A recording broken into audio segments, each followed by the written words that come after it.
सूत्र स्थान का 17 नंबर का चैप्टर हमारा चल रहा है चालनी का लक्षण। चालनी का हमने पढ़ लिया था, क्रमिक पीड़िकाएं हमारी चल रही हैं। चालनी हो गया है, सरस्वती का लक्षण यहां से पढ़ेंगे। ठीक है, जितने भी लोग हैं, सरसों सरसों का खेत तिल वाले दुल्हनिया ले जाएंगे, उसमें गाना होता है ना, वही वाला सरसों का खेत। तो सरसों जो होता है, बारिश एकदम से सरसों लगा हुआ है, बारिश होती है तो बहुत जल्दी पक जाता है, तो क्षिप्र पाका सरसों बहुत जल्दी पक जाता है। तो पीड़िका ना अति महती, सरसों कितना होता है, वो छोटा सा होता है, उससे छोटी राई होती है। तो जो सरसप है बहुत ज्यादा बड़ा नहीं होता, तो ना अति महती। पीड़िका बहुत बड़ी नहीं होती, इसका मतलब क्या होता है, बहुत छोटी भी नहीं होती, ना बहुत बड़ी ना बहुत छोटी। और क्षिप्र पाका महारुजा, बहुत जल्दी पकती है, अगर कहीं पर पाक होगा तो वेदना तो होगी। तो क्षिप्र पाका महारुजा बाकी सरसप के आभा जैसी होती है। दो ही चीजें हमने याद की, बहुत ज्यादा बड़ा सरसों नहीं होता और जल्दी पक जाता है। सुश्रुत जी ने क्या बोला है यहाँ पे, इन्होंने ओनली सरसप बोला है, लेकिन सुश्रुत जी ने क्या बोला है, गौर सरसप, मतलब जो श्वेत कलर का श्वेत सरसप होता है उसके जैसी आभा होती है आचार्य सुश्रुत के अनुसार क्रमिक पीड़िका सरसपिका की। अब तो लेकिन आप रिकॉर्डेड जरूर देखना, स्थानीय तृष्णा मोह रुचिप्रदा। तो अलजी को हमने क्या पढ़ा, आलसी पढ़ा। आलसी व्यक्ति कैसे होते हैं, इतना आलसी है कि उसके घर में आग लग गई है फिर भी वो उठ नहीं रहा, क्या बोल रहा है, जल जाऊं लेकिन मैं यहाँ से उठूंगा नहीं। तो दहती त्वचा समुत्थाने तृष्णा मोह जल पड़ा। आलसी लोग कैसा, टीवी देखा है, उसको प्यास लगी है, पानी पीने भी नहीं जाएगा, उसको क्योंकि मोह है, टीवी में जो सीरियल चल रहा है कहीं उसका एक भाग निकलना जाए, है ना, तो उसको मोह हो गया, प्यास लग रही है, फिर भी आलसी उठकर नहीं जाएगा, ज्वर भी इसको रहता है। और विसर्प निशम, विसर्प सामने सांप भी आ जाएगा तब भी नहीं उठेगा, बोले काटे तो काटे मैं तो नहीं उठूंगा। तो विसर्प अत्यधिष्ठानम, विसर्प के समान, और दहत्य अग्नि, अग्नि के समान दाह होता है। तो जालनी में अग्नि के जैसा नहीं होता, किसमें होता है, दहत्य अग्नि, अग्नि के जैसे जो दहन होता है वो आलसी में होता है, अलजी में होता है। अग्नि में जल जाएगा तब नहीं उठेगा, सांप आ जाएगा तब नहीं उठेगा, प्यास लगेगी तब भी नहीं उठेगा, अगर वो, क्योंकि उसको मोह है, सीरियल देखा है। सुश्रुत ने इसका वर्ण रक्त और श्वेत बताया, यहाँ पर हमने ऐसा कोई स्पेशल वर्ण नहीं पढ़ा है। सुश्रुत ने वहां पे गौर सरसप बताया, यहाँ पे रक्तासिका स्फुटवती बताया हुआ। दारुणा त्वालजी भेद, इन लक्षणों से यह पित्त प्रधान पीड़िका प्रतीत होती है। विंता के लक्षण, अवगाढ़ रुजा क्लेदा पृष्ठे वा अप्योदेरपि वा महती विंता नीला पीड़िका विंता। तो विंता को हम पढ़ेंगे विनीता। विनीता नाम की एक लड़की है, क्या बोल रहे हैं, अच्छा ओके। तो अवगाढ़ रुजा क्लेदा पृष्ठे, विनीता को हमने क्या पढ़ा, विनीता पढ़ा। विनीता नाम की जो लड़की है कैसी है, उसके पीठ पर बड़ी है, विनीता नाम की जो लड़की है घर में बड़ी लड़की है, उसकी पीठ पर पीड़िका है। ये क्वेश्चन पूछा जाता है, विनीता के कहां कहां पीड़िकाएं होती हैं, तो नीले नीले कलर की पीड़िका है, कहां कहां है, पृष्ठ उदर पर पीड़िका होती है। तो विनीता नाम की लड़की से याद हो जाएगा। अवगाढ़ रुजा क्लेदा यहाँ पर है, अवगाढ़ अरतिनिस्तुरा कहां पर था, अवगाढ़ अरतिनिस्तुरा हमने कश्यपिका में पढ़ा था, और अवगाढ़ रुजा क्लेदा कहां पर है, विंता में। फिर आता है विद्रधी, विद्रधी पीड़िका के फिर, तो विद्रधी दुविधम आहु बाह आभ्यंतरी लिखा, बाह तो स्नायु मांस उत्था कंडरावा महारुजा, बहुत ज्यादा इंपॉर्टेंट है। कंडराभा महारुजा पूछा जाता है किसके लिए आया है, तो ये बाह विद्रधी में है। विद्रधी दो प्रकार की होती है, एक आभ्यंतर एक बाह। तो जो बाह विद्रधी होती है वो कहां कहां होती है, हमारे त्वक स्नायु मांस, त्वक स्नायु मांस, इसको टीएमएस करके भी याद करोगे, त्वक मांस और स्नायु कंडरा के जैसी होती है, बहुत ज्यादा वेदना भी यहाँ पर होती है, महारुजा करके आया। अब विमर्श में यहाँ से नहीं पढ़ेंगे, हम डायरेक्ट इसको पढ़ते हैं। अंतर विद्रधी के कारण संप्राप्ति एक, वॉइस में कोई डिस्टर्बेंस, आभ्यंतर विद्रधी आचार्य सुश्रुत की, बागभट की 10 होती है, चरक की 9 होती है। सुश्रुत बागभट ने एक्स्ट्रा कौन सा बोला है, उन्होंने गुदा बोला है, एक्स्ट्रा गुदा बोला है, बाकी चरक के अनुसार गुदा नहीं है, ठीक है। तो कारण क्या होता है, तदा संध्याते ग्रंथि गंभीर से सुधारना, यहाँ से भी क्वेश्चन नहीं पूछा जाना है, बस संख्या याद करनी कितनी कितनी होती है, बस लक्षण बहुत इंपॉर्टेंट जो हम आगे जाकर पढ़ेंगे। दुष्ट रक्ता अति मात्रात्वाद सा व शीघ्र विदहते तथा शीघ्र विदाहित्वाद विद्रधि इत्यादि। क्वेश्चन पूछा जाता है कि विद्रधि में मुख्य दोष क्या होता है, विद्रधि में मुख्य दोष जो है रक्त होता है, दुष्ट रक्त की अधिकता होने से वह शीघ्र ही विदाहित हो जाता है, और शीघ्र ही विदाहित होने से विद्रधि कहा जाता है। आचार्य सुश्रुत के अकॉर्डिंग थोड़ा सा अलग है, यहाँ पर अलग है, बात समझ रहे हैं। सुश्रुत जी ने विद्रधि ने दूसरे अलग बोला है, जब हम सुश्रुत पढ़ेंगे तो उसको कंक्लूड करेंगे, अभी ओनली चरक का याद करें। दूसरे विद्रधि देखते हैं, वातज पित्तजन अंतर विद्रधि के लक्षण। तो व्यवच्छेद भ्रम आना शब्द विस्फोरण संप्रणय वाति की प्रतिकम तृष्णा दाह मोह मद जुड़े। तो शुरुआत में यहाँ तक का वातज में दे रहा है, क्या हो रहा है, वातज विद्रधि में वेदन के समान वेदना, तो हमेशा वात में मिलेगा। लेकिन कुछ चीजें ऐसी है जो हमको लगता है कि कपच में मिलेगा, सॉरी पित्त में मिलेगा, वो पित्त में नहीं है। जैसे भ्रम होना, भ्रम हम कहाँ पढ़ते हैं, अधिकतर पित्त में पढ़ते हैं, लेकिन ये पित्त में नहीं है, कहाँ, वात में। आना, आना में वायु की प्रधानता रहती है, शब्द है, पड़कन है, अधिक पीड़िका का फैलना, इन सब वात में रहता है। पित्त में पित्त वाली है, तृष्णा है, दाह है, मोह है, और यहाँ पर मद और ज्वर होने से पित्त, मद भी है ज्वर भी है, मन में ज्वर नहीं है, क्या है, मद और ज्वर है, सब पित्त में ही हमको मिलता है। ये विमर्श अभी में पढ़ाने की जरूरत क्या, फायदा नहीं है जब तक आप सुश्रुत ना पढ़ो, ये बहुत इंपॉर्टेंट है, जब सुश्रुत संहिता पढ़ोगी तब आपको। कफज में सारे कफ के ही लक्षण मिलते हैं, जम्भा, उत्कलेश, अरुचि, स्तंभ, शीतल, श्लेष्म की। तो सर्व में महत्शूलम, शूल बहुत ज्यादा मिलेगा, वो सन्निपातज विद्रधि होती है। हमने विद्रधि कितने प्रकार की पढ़ ली है आचार्य चरक के अनुसार, पहले तो दो पढ़ लिया, बाह आभ्यंतर, फिर हमने बाह विद्रधि करके मतलब दो प्रकार की, सॉरी पहले बाह आभ्यंतर पढ़ा, फिर हमने दोषज विद्रधि पढ़ी, वातज पैतज कफज सन्निपातज, और एक होता है पश्चिमान विद्रधि जो आगे पढ़ने वाला पश्चिमान विद्रधि। तो 5 प्रकार की विद्रधि दोषों के आधार पर हमने पढ़ी, कौन कौन सी, वातज पित्तज कफज सन्निपातज और पश्चिमान। पश्चिमान का काफी क्वेश्चन पूछा जाता है, शस्त्रे भी जिते यवच्चा उल्मुकेरिव दहते, मतलब पश्चिमान कंडीशन ऐसी कंडीशन होती है, आपने सुश्रुत सूत्र स्थान का 17वां चैप्टर पढ़ा है, वहां पे शोध पढ़ा है। मैंने आपको कई बार बताया कि पश्चिमान में इतनी ज्यादा वेदना होती है कि सारी उपमाएं छेदने के समान, भिड़ने के समान, काटने के समान, सारी वेदनाएं हमको वहां मिलती पश्चिमान विद्रधि सूत्र में। ऐसे ही पश्चिमान विद्रधि में हमको उसी तरीके के लक्षण मिलने वाले हैं। ऐसा लगता है कोई हमको शस्त्र से भेदन कर रहा है, कोई लगता है कि उल्मुख मतलब लुकारी से जलते हुए अंगार से जलाना, मतलब जो गर्म करके जलाते हैं ना, ऐसा लग रहा है कोई हमको उससे जला रहा है। फिर ऐसा लगता है कि बिच्छू के समान वेदना होती है, वृश्चिक काट रहा है, ऐसे हम पढ़ते हैं, ठीक है। और एक और चीज यहाँ पर लिखेंगे, वृश्चिक दंशवत वेदना और कहाँ मिलती है, आमवाद में मिलता है, पश्चिमान विद्रधि में मिलता है, और पश्चिमान सूत में मिलता है, पश्चिमान विद्रधि और पश्चिमान सूत दोनों में मिलता है। और चीजें लिख लो, इसका काफी कुछ फायदा आपको बहुत सारे लोगों को हुआ होगा प्रीवियस ईयर के क्वेश्चन पेपर। किन किन लोगों ने सॉल्व किया जरा बताएं हमको, क्या बोले हैं? अच्छा हाँ हाँ, नहीं नहीं वो सन्नी पाता जी है, निश्चित लक्षण मतलब ये सन्नी पाता है। सर्वाशु च महत्शूलम विद्रति उपजायते का मतलब ही सर्वाशु मतलब सन्नी पाता जी है ना। हाँ, और आखू विष के समान, आखू मतलब चूहा किसमें मिलता है? वात्रक में मिलता है। और आशी विष के समान तीन चीजों में मिलता है। प्रीवियस ईयर में अपन ने काफी कुछ किया है ऐसा ना। आशी विष के समान कहाँ कहाँ मिलता है? हिक्का, श्वास और विसर्प। आशी मतलब होता है सांप, सर्प विसर्प में होगा और हिक्का श्वास में होता है। ठीक है, श्राव के अनुसार विद्रव्यों में दोषों की अधिकता, तो तनु रुक्ष अरुण श्याम तीन बात विद्रव्य, बात विद्रव्य में श्राव कैसा होगा? पूरे बात के जैसा, पतला होगा, रुक्ष होगा, अरुण होगा, श्याम होगा, तेन युक्त होगा, सारे बात के लक्षण है। पित्त के में क्या होगा? पित्त में बहुत ज्यादा पूछा गया है, तिल माश कुलत्थ आदि के जैसे। तो ये जो द्रव्य है इनके सेवन से पित्त की वृद्धि होती है, तिल माश कुलत्थ के जैसा पित्त विद्रव्य में मिलता है। ठीक है, श्लेष्मिका में क्या होगा? श्वेत कलर का पिच्छल कलर का बहु बहुत ज्यादा श्राव होगा। और सन्निपात में क्या होगा? सभी से मिला जुला जो लक्षण होगा वो सन्निपात में मिलता है। सुश्रुत जी ने त्रिदोष विद्रव्य में क्या बोला है? नाना वर्ण के जैसा श्राव बोला। ठीक है, अब आते हैं अंतर विद्रव्यों का सापेक्ष निदान और उनके लक्षण। ठीक है, इसको पढ़ के कंप्लीट होने वाला है हमारा, फिर पेपर सॉल्व करेंगे। पहले तो मुझे ये बताएं आप लोग, मचाया विद्रव्य, हृदय गठनम तमक मोह श्वास श्वासा हृदय विद्रव्य है ना। फिर क्लूम में होती है पासा मुख होता है, गलग्रह होता है, यकृत में श्वास होता है, त्रिहा उच्छ्वास अवरोध। ये सब मैं आपको कल ही पढ़ाऊंगी कंपेयर करके, क्योंकि फिर हमारा आधे घंटे का पेपर कंप्लीट नहीं हो पाएगा। तो ये मैं आपको नोट से पढ़ाऊंगी, ओनली विद्रव्य वाला पोर्शन उसमें सुश्रुत चरक दोनों का कंपेयर करके पढ़ेंगे। ठीक है, तो यहाँ से हम कल ही पढ़ेंगे। ठीक है, चलिए पेपर सॉल्व कर लेते हैं। जो क्वेश्चन है बच्चों में होने वाली व्याधि है क्या, तो पहले से हमको समझ आ गया। पद्म कंटक जो है इसने बताया है, आचार्य सुश्रुत ने सूत्र सॉरी निदान स्थान के 13 नंबर के चैप्टर में पद्म कंटक बताया हुआ है ना। तो बच्चों में होने वाली व्याधि तो बिल्कुल भी नहीं है। पद्म कंटक की दो गति, ये पद्म कंटक नहीं, ये महापद्मक है ना। क्वेश्चन ही गलत है, ये महापद्मक है। महापद्मक के बारे में सारे सेंटेंसेस सही थे। बच्चों में होने वाली है दो गति होती है, काश्यप ने इसको विसर्ग का भेद माना है, माधव ने इसका वर्णन किया है, वो महापद्मक के संदर्भ में है। सारी चीजें पद्म कंटक के संदर्भ में बिल्कुल नहीं है, सारे क्वेश्चन गलत है, ऑप्शन गलत है। अब प्रकृति में प्रत्यय कौन सा है ये तो मैंने क्लास में नहीं पढ़ाया, लेकिन आपको चीजें पता है कि उपसर्ग होता है जो शुरुआत का होता है, ये हमारा उपसर्ग होता है, और लास्ट में जो लगता है उसको हम प्रत्यय बोलते हैं। तो मतलब प्रत्यय में का और ता वाली चीजें आना चाहिए। तो यहाँ पर ऐसे नहीं लिखा कितन, क्या है आधा का ताउर ना, तो का और ता हमारा इसमें आना है। तो प्रकृति में कितने प्रत्यय है और का और कुछ करके उपसर्ग होगा है ना। तो कभी कभी चीजें लॉजिक से भी सॉल्व होती है। मैं यहाँ पे सारी चीजें बताने वाली, कहाँ आप लॉजिक लगा सकते हो जो आपको नहीं पता। 80 से 90% आप उस क्वेश्चन के नजदीक पहुंच सकते हैं। ऐसा नहीं है कि जो बहुत इंटेलिजेंट पेपर बहुत अच्छे से करे, वो इंसान पेपर बहुत अच्छे से सॉल्व कर सकता है जिसको हर एक कंडीशन से निपटना आता है। मतलब उसके सामने कोई भी कंडीशन लगती है, वो उल्टा सीधा दिमाग लगा के उस क्वेश्चन के नजदीक पहुंच जाता है ना। समझे ना। अगला है हृदय दीपक निघंटु, प्रीवियस ईयर के क्वेश्चन पेपर में सॉल्व कराया था, याद है कि नहीं है? और वहां पर ये भी कोड बनाया था कि बुक से हमने पढ़ा था बाप, बाप के लिए अपना पुत्र जो है दिल का दिया होता है, हृदय का दीपक होता है। क्वेश्चन के आंसर देते जाना जो मैं आपसे पूछ रही हूँ ना, बाप के लिए हृदय का दीपक होता है पुत्र। ठीक है, ये प्रीवियस ईयर में आपको पढ़ाया गया। अंतःकरण चतुष्टय प्रीवियस ईयर में पढ़ा है, कई बार पूछा गया क्वेश्चन है। क्या क्या होता है? मन बुद्धि चित्त और अहंकार होता है, इंद्रिय नहीं होता, उसकी जगह क्या होता है? अहंकार। ये भी पढ़ा हुआ है ना। न्याय वैशेषिक ये भी पढ़ा है। न्याय वैशेषिक वहां पर हमने शायद एक ही आचार्य का था कि तम को क्या माना है। रेफरेंस भले आपको याद नहीं था न्याय वैशेषिक, आप भूल गए थे, लेकिन आपने ये चीज तो पढ़ा था ना कि तम क्या होता है, एक प्रकार का द्रव्य होता है। पढ़ा है कि नहीं पढ़ा? बताते जाए। और इंटरेक्शन मतलब क्या होता है, आपको आंसर देना है जो मैं आपसे पूछ रही हूँ। बाकी रिकॉर्डेड मैंने डाल चुका है, तो आप वहां से देख लेना है ना। और अष्टांग संग्रह ने क्या बोला है? तम में कषाय और कौन सा रस होता है? पित्त होता है क्या? अभी अभी मैंने वीडियो बनाया है उसमें बताया हुआ है। एक मिनट, कौन से दो रस होते हैं? कषाय और कटु रस होते हैं। ये भी पूछा था। पतंजलि, ये नहीं पूछा, ये नया क्वेश्चन है। तो पतंजलि के अनुसार समाधि पाद में कितने सूत्र हैं? 51 है। जो चीजें आपने पढ़ी हैं वो आपको आनी चाहिए, जो नहीं पढ़ा उसका दुख नहीं करना कि हाँ भी ये मैंने नहीं पढ़ा, मुझसे नहीं बना, क्योंकि वो आपसे नहीं बना। तो आप लोगों के जैसे सब लोगों ने क्लासेस की हैं तो किसी से भी नहीं बनेगा है ना। ये दो चार महारथी अलग है, उनसे बन जाए तो है ना। इसका टेंशन नहीं लेना है, आप ऐसे क्वेश्चन छोड़ के आ सकते हो जो आपसे बिल्कुल भी नहीं पता, तो नहीं लगाना है। कितने नाड़ी से एक मुहूर्त होता है? याद है क्या? मैंने आपको बताया था नींबू पानी, नारियल पानी पीने जाते हैं, उसमें कपल जाते हैं तो दो नाड़ी लगाते हैं। नाड़ी मतलब स्टॉप, दो लगाते हैं, एक मुंह, इसका मुंह एक होता है। नाड़ी क्या लगाते? दो लगाते। याद है कि नहीं है? बताएं। पढ़ा था कितने नाड़ी का एक मुहूर्त होता है? तो दो नाड़ी बराबर एक मुहूर्त, पढ़ाया हुआ है हमने है ना। वेरी गुड, याद आ गया। ठीक है, तो दो। अब ये आपने हिंदी में पढ़ा था, जैसे मैंने शुरुआत में आपको डिस्क्रिप्शन दिया कि ऐसा ऐसा मिलेगा देखने को, हमने अभी प्रीवियस ईयर में हिंदी में पढ़ा था, यहाँ पे संस्कृत में आ गया। बताया था कि अगर कोई पंगु है, मूक है, मतलब उसकी इंद्रियां जो है कमजोर है, उनको बढ़ाने का काम करना है। तो बढ़ाना किसे, किसको बोलते? बढ़ाना संवर्धन को बोलते हैं। तो संवर्धन घट का प्रयोग किया जाता है, ये काश्यप ने बोला है। आपकी स्टडी बहुत अच्छी चल रही है, बस आप यकीन रखिएगा कि आपकी सर मैडम आपको सारी चीजें कवर कराने वाले है ना। ये सारी चीजें आपसे बन रही है। बस जनरल नॉलेज का ये रहता है कि अगर आप उसके कांटेक्ट में है तभी आप 5-7 क्वेश्चन कर पाएंगे, बाकी उनका दुख नहीं मनाना है, क्योंकि ये हर साल चेंज होता है। अगर हम कितना भी चीजें पढ़े तो आप ये चीज हट जाएगा। 90 से 100 क्वेश्चन पर ध्यान दो, 7 से 8 क्वेश्चन के पीछे अगर आप भागोगे कि डेली आप करंट अफेयर्स पढ़ रहे हैं, आपका ये चीज छूट जाएगा। जो चीज बेटे ज्यादा है उस पर फोकस करें, जो करंट का नहीं बन पा रहा उससे कोई टेंशन नहीं है ना। काश्यप ने बताया संवर्धन, दंत संपत्ति, ये सारे क्वेश्चन अलग अलग पूछे हैं। मैंने बताया था ना कि अलग अलग को मिलाकर जोड़ियां भी बना दी है। जैसे फोर्थ में आशु 6 का सबसे शुरुआत में है, जल्दी 6 हो जाएगा। फिर गुण दंता याद कराए थे कि अगर सामने वाले टीम ने क्या लगाया है? छक्का लगाया हुआ है ना, चौका छक्का, सामने वाली टीम छक्का लगा रही है तो उसको घोड़े की सवारी कराई जाती है, गुण दंता। ठीक है, और 7वें में राजीमती होता है, और 8वें में सर्व गुण संपन्न 10 दंत संपत्ति 10 गुण युक्त होता है। पढ़ाई की नहीं पढ़ा? बताते जाए।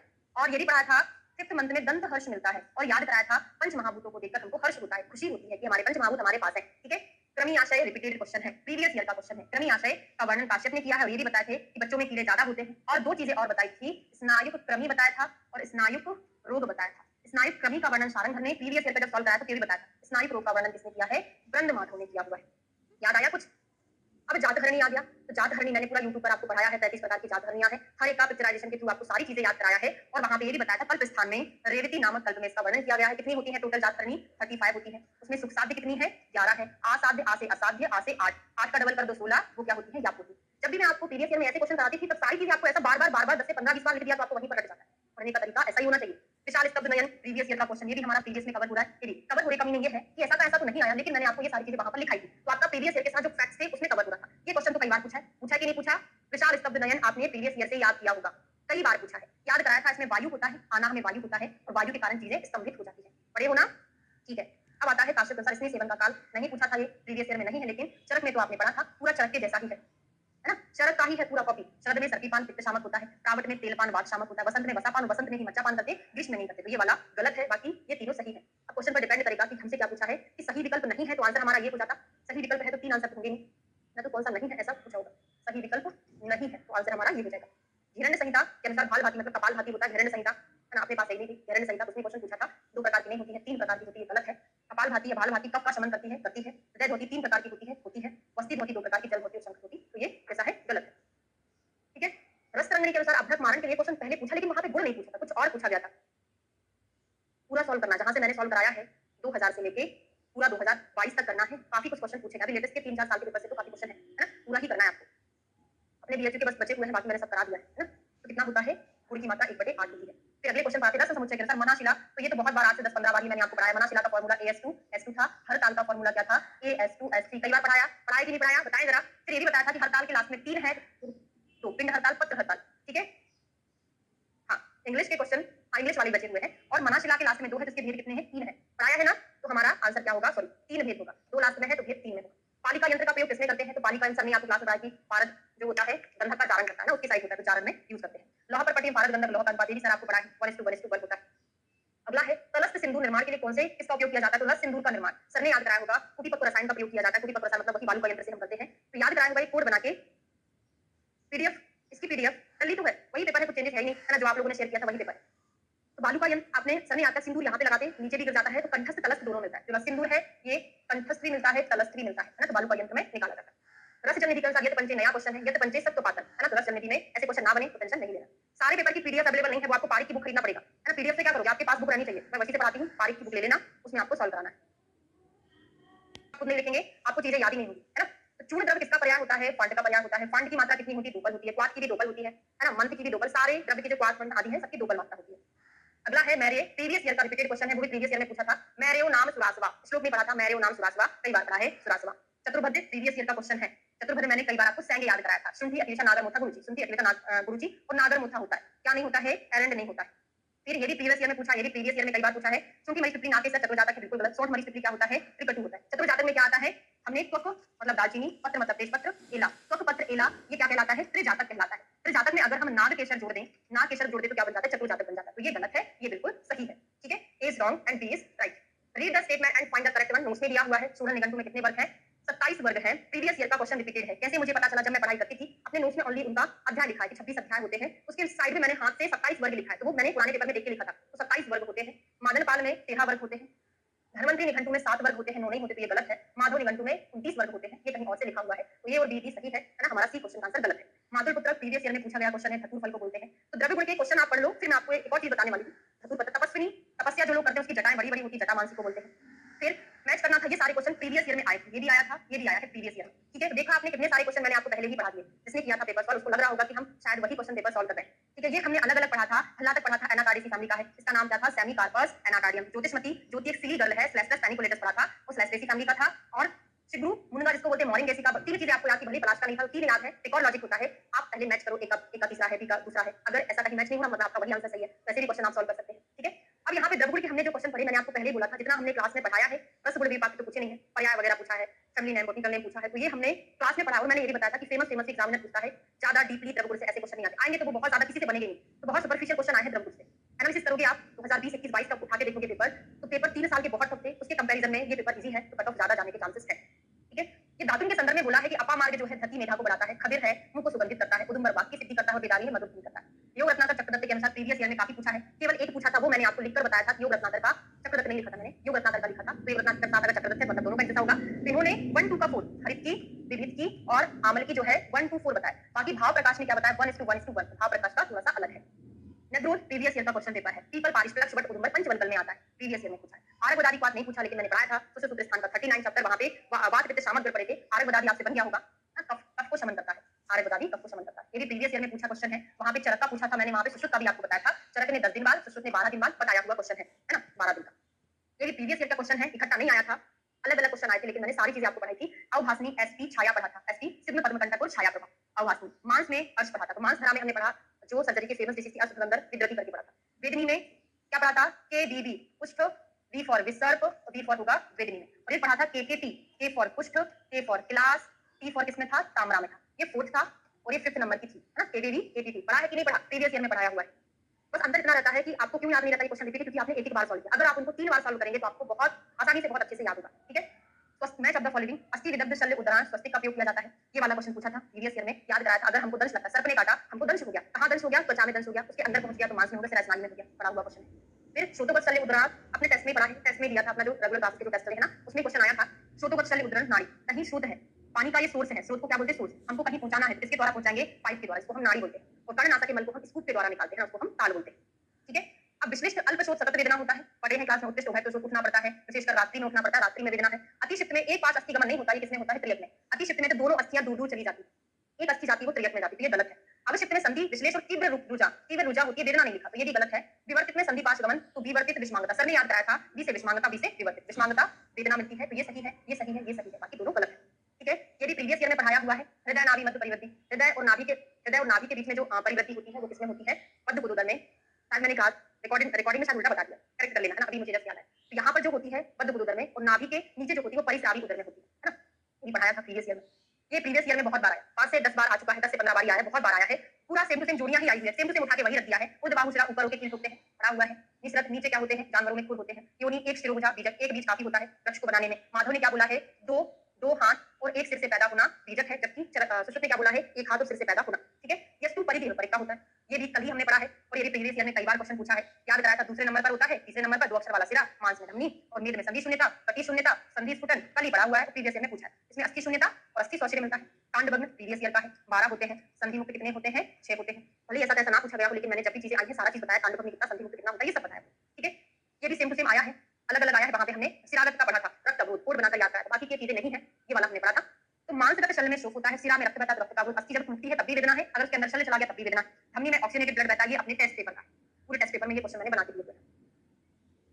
ये प्रीवियस ईयर में मैंने 10 से 20 बार तो पढ़ाई दिया होगा। हर बार जब भी पढ़ाती हूं शब्द प्राण मन से स्टार्ट करती हूं, याद है कि नहीं है, बता दो जरा, याद कराया था। अगर किसी के शब्द प्राण जाएंगे मतलब वो अग्नि में जला है, धीरे धीरे प्राण जाएंगे, काल के बाद तो अग्नि के साथ साथ सौ में जुड़ गया। फिर बैटल लेकर में ऐसी मात्रा, सौ में भी तो ऐसी मात्रा लगाते हैं, याद आ रहा है, नहीं आ रहा। विशल लिंग में जब तक शल्य पड़ा है तब तक नहीं जाएगा, निकाल देंगे, वायु भर जाएगा तो वेदना होगी, सॉरी शल्य। और रुजाकर में क्या होगा, रुजा के रिस्पांसिबल कौन है, वायु। और अग्नि में अगर कोई इंसान मरेगा तब भी तो वेदना होगी ना, रुजाकर में वायु और अग्नि है, पढ़ा है, बिल्कुल पढ़ा है। कोष्ठक शीर्ष में हमने वर को पढ़ा था, शीर्ष पर किसको बिठाते हैं, वर को। तो वात रक्त दोष है, लेकिन कोष्ठक शीर्ष जानु की व्याधि है, लेकिन जानु में नहीं करते, जंघा प्रदेश में गुल्फ से 4 अंगुल ऊपर करते हैं, है ना। कहां, गुल्फ से 4 अंगुल ऊपर करते हैं, जंघा प्रदेश में, जानु की संधि के नहीं करते। ये मुझे लगता है अधिकतर बच्चों ने गलत किया होगा, भूल गए होंगे। आपको लगता है कि कोष्ठक शीर्ष जानु की व्याधि, लगता क्या होता ही है, लेकिन वेदन कहां करते हैं उसको आपको ध्यान रखना है। करे हो कि नहीं गलत, करे होंगे। प्रीवियस ईयर का क्वेश्चन पेपर है, इनमें अक्षरों सिरावेद कहां नहीं करते हैं, तो नासा के समीप ललाट अपांग इन सब में तो करते हैं, तालु में नहीं करते, ठीक है। इस श्लोक में पीड़िका, ये हमने प्रीवियस ईयर में नहीं पढ़ा, क्लास में पढ़ा था कि वेदना के लिए बात रिस्पांसिबल होता है, लेकिन कफ में हर एक सवर्ण आता है, तो त्वचा के जैसे सवर्ण सही किया है, वेरी गुड। त्वचा के जैसा कलर होता है, वहां पे वेदना नहीं होती, किसमें, कफ वाले में। सिराशूल कौन से अर्श में है, मुझे ऐसा लग रहा है कि अपन जो लक्ष्य का एग्जाम हुआ था उसमें मैंने एक क्वेश्चन देखा था, पेपर आया था, हमने रीड किया था, यही वाला सिराशूल वाला था शायद, मुझे याद है अच्छे से, नास अर्श में। सुश्रुत के अनुसार गर्भाशय शोधन के लिए क्वाथ की मात्रा, यूपीएससी 2020 का पेपर उठा के देखना, मैंने वहां पे पूछा था सुश्रुत के अनुसार स्त्री के लिए उत्तर बस्ती में तेल की मात्रा कितनी होती है, 1% होती है। वहां पे मैंने सारा चीज आपको कोलेट करके पढ़ाया, जरा सुश्रुत बागवत की सारी मात्रा बताई है, गर्भाशय शोधन कन्या में कितनी होती है, ये सब पढ़ाया। कितनी है वहां पे, 2%। तो ये भी हमारा प्रीवियस ईयर में कवर हो रहा है, फैक्ट के साथ हो रहा है ना। क्वेश्चन एग्जाम में तो नहीं पूछा था, मैंने आपको पढ़ाया था। यतिपूरितम प्रीवियस ईयर का है, 5-6 बार तो ये क्वेश्चन आया होगा, मुझे याद है, आपको याद है कि नहीं है वो ज्यादा मायने रखता है। यतिपूरितम दाल तुरुक्षमत विलोकने चाविल दर्शनम, तो अगर हमारी आंख बहुत शुष्क हो जाएगी तो हमको वहां पे रफनेस लगती है, पढ़ा है, नहीं पढ़ा है। लेखन अंजन अपने ऊंच के द्वारा श्रृंगाटक से दोषों का निष्कासन करता है, लेखन का काम ही होता है दोषों को निकालना, और इसमें मधुर रस नहीं होता, बाकी 5 रस होते हैं, तो दोनों चीजें सही है और सही एक्सप्लेन भी करता है। शिरोवेचन के पश्चात लेटेस्ट पेपर उठा के देखना 2020-21-22 कहीं लेटेस्ट के क्वेश्चन पूछा गया है सेम टू सेम, उस बार अपने नोट्स बन रहे थे, तो मैंने समिता से यही उठा के शाला के नोट्स में टाइप किया था, और 4-5 दिन बाद पेपर था, है ना, तो ऐसा इत्तेफाक हो जाता है। तो शिरोवेचन के पश्चात शीतल जल का पान, याद रहा, ठंडा पानी कान में छेद कर देता है, याद है कि नहीं है, प्रीवियस ईयर में पढ़ा है, आपको याद है कि नहीं है, बताएं जरा, नासा प्रतिनाय में रिपीटेड क्वेश्चन है, प्रीवियस ईयर का फावरक उड़ान वायु होती है। रात्रि में वेदना प्रीवियस ईयर का है कैसा नहीं था, उसमें ये था शोध का था, मैंने शोध पढ़ाया था आपको, उसमें था दिवाकर याद कराया था, है याद, वा से होता है वातर शोध, उसमें होता है दीपावली दिन में वेदना, का से होता है कफर शोध, रा से हो जाएगा रात्रि वली, रात में वेदना होती है। और ये भी बताया था जस्ट इसका अपोजिट शिरो रोग में होता है, सुश्रुत ने उत्तर तंत्र में बताया, ठीक है। तो रात्रि वेदना का आंसर क्या होगा, वातज होगा, क्योंकि शोध में दिन में था, तो शिरो रोग में क्या होगा, रात में होगा। ये भी पढ़ा था, ठीक है, पढ़ा था, है ना। अब ये चीज नहीं है, गहरे कुएं का जल संतोषजनक है, गहरे कुएं का जल पृथ्वी की प्रथम सतह को घेरकर प्राप्त होता है, तो दिमाग लगाने वाली चीजें थी। इसमें आंसर क्या है, आर इज राइट, ये सही है, पृथ्वी की प्रथम सतह को फोड़कर निकलता है, लेकिन संतोषजनक नहीं होता, ये गलत है। ये क्वेश्चन जैसे आपने बताया था कल ही पढ़ा है 17 चैप्टर में, हाँ ये भी आप अभी अभी पढ़ा है ना। उच्च का वर्ण हृदयस्थ उच्च का, ये गर्भस्थ का पूछा है, कल ही आपने पढ़ा है। सर्पी वर्ण होता है, मधुरस होता है, लाजा गंधी होती है, कल ही पढ़ा है। अब बाकी कल ही पढ़ाऊंगी, अपने कई बार पढ़ा है ना। हृदयस्थ वैसे इंद्रिया कल ही पढ़ा, तरह सूत्र सत्ता से 4 क्वेश्चन आ गए हैं ना। दुर्बल अभिष्णम वैसे इंद्रिया तो शायद दुर्बल करके पढ़ा था, ओजस का है ना, ओजस में आपने पढ़ा कल की क्लास में। लक्षण शीर्षक कई बार प्रीवियस ईयर में आपको पढ़ा है, ये भी प्रीवियस ईयर में पूछा है, मैंने नहीं लिखा, इसका मतलब ये नहीं है, ये पूछा गया पूरा का पूरा श्लोक के साथ पूछा था। ये भी पूछा है कई बार, वातेज गुण में आंसर है, ठीक है। चरण में सिद्ध स्थान में निम्नलिखित में शिरोवेचन निर्दिष्ट है, ये कभी पूछा नहीं है, लेकिन क्लास में हमने पढ़ा है। अब तंत्र में करके अवतारण वाक ग्रहण में मूर्छा में नहीं करते है ना, क्योंकि व्यक्ति मूर्छित है तो वहां पर शिरोवेचन नहीं करेंगे, है ना।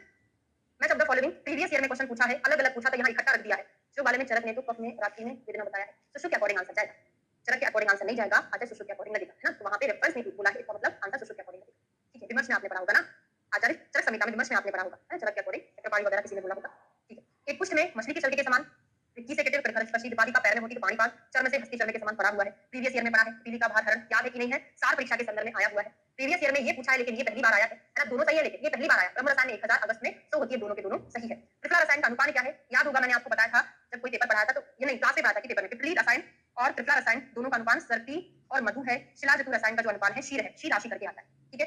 प्रवृत्ति परिग्रह प्रीवियस ईयर में पूछा है, ज्वर में पढ़ाया था। फिर अगला क्वेश्चन आता है, हाँ, गुल्मी चा मधुमेही चा बड़ा फेमस श्लोक है, ये तो बनी गया होगा आपसे, सिद्धि स्थान सॉरी इंद्रिय स्थान में है। गुल्मी चा मधुमेही चा राजलक्ष्मी चा योनरा, इसमें अगर मांस का क्षय हो जाता है तो ये फिजिबल नहीं होते हैं, ठीक है, ये हमने पढ़ा है। गुल्म पांडु में अनुवासन वस्ती नहीं देना चाहिए, एक्सप्लेनेशन वाली तरफ सिद्धि 2 में हमने पढ़ा है, क्यों नहीं देना चाहिए, पांडु में अनुवासन वस्ती देने से उदर रोग होता है ना। तो एक्सप्लेनेशन वाले क्वेश्चन भी आए हुए हैं, ये भी प्रीवियस ईयर में पढ़ाया है। और इतना भी मुझे याद है कि मैंने श्लोक लिखाया था कि इसमें किस व्याधि के संदर्भ में नहीं है, बहुत ज्यादा स्नेहन करा के विरेचन नहीं कराना। तो 5 ऋषि के नाम याद कराए थे मैंने। पांडु का दोस्त कौन, कामला, हमको एक सांप ने काटा, हमको नहीं काटा, पता चले जो बोले वो हो जाए, किसी को काटा होगा, सांप ने काटा तो क्या हो गया, शोफ हो गया, और वहां पर बहुत पीड़ा भी हुई, पीड़िका हो गया। तो शोफ विसर्ग और पीड़िका, शोथ नहीं है, शोफ है, इन्फ्लेमेशन है ना, विसर्ग पीड़िका शोफ कामला पांडु, इन 5 डिसीज में हमको ना ज्यादा विरेचन नहीं कराना, मतलब स्निग्ध विरेचन नहीं कराना है। इसमें करा सकते हैं, कुछ में करा सकते हैं, है ना, कुछ आंसर नहीं।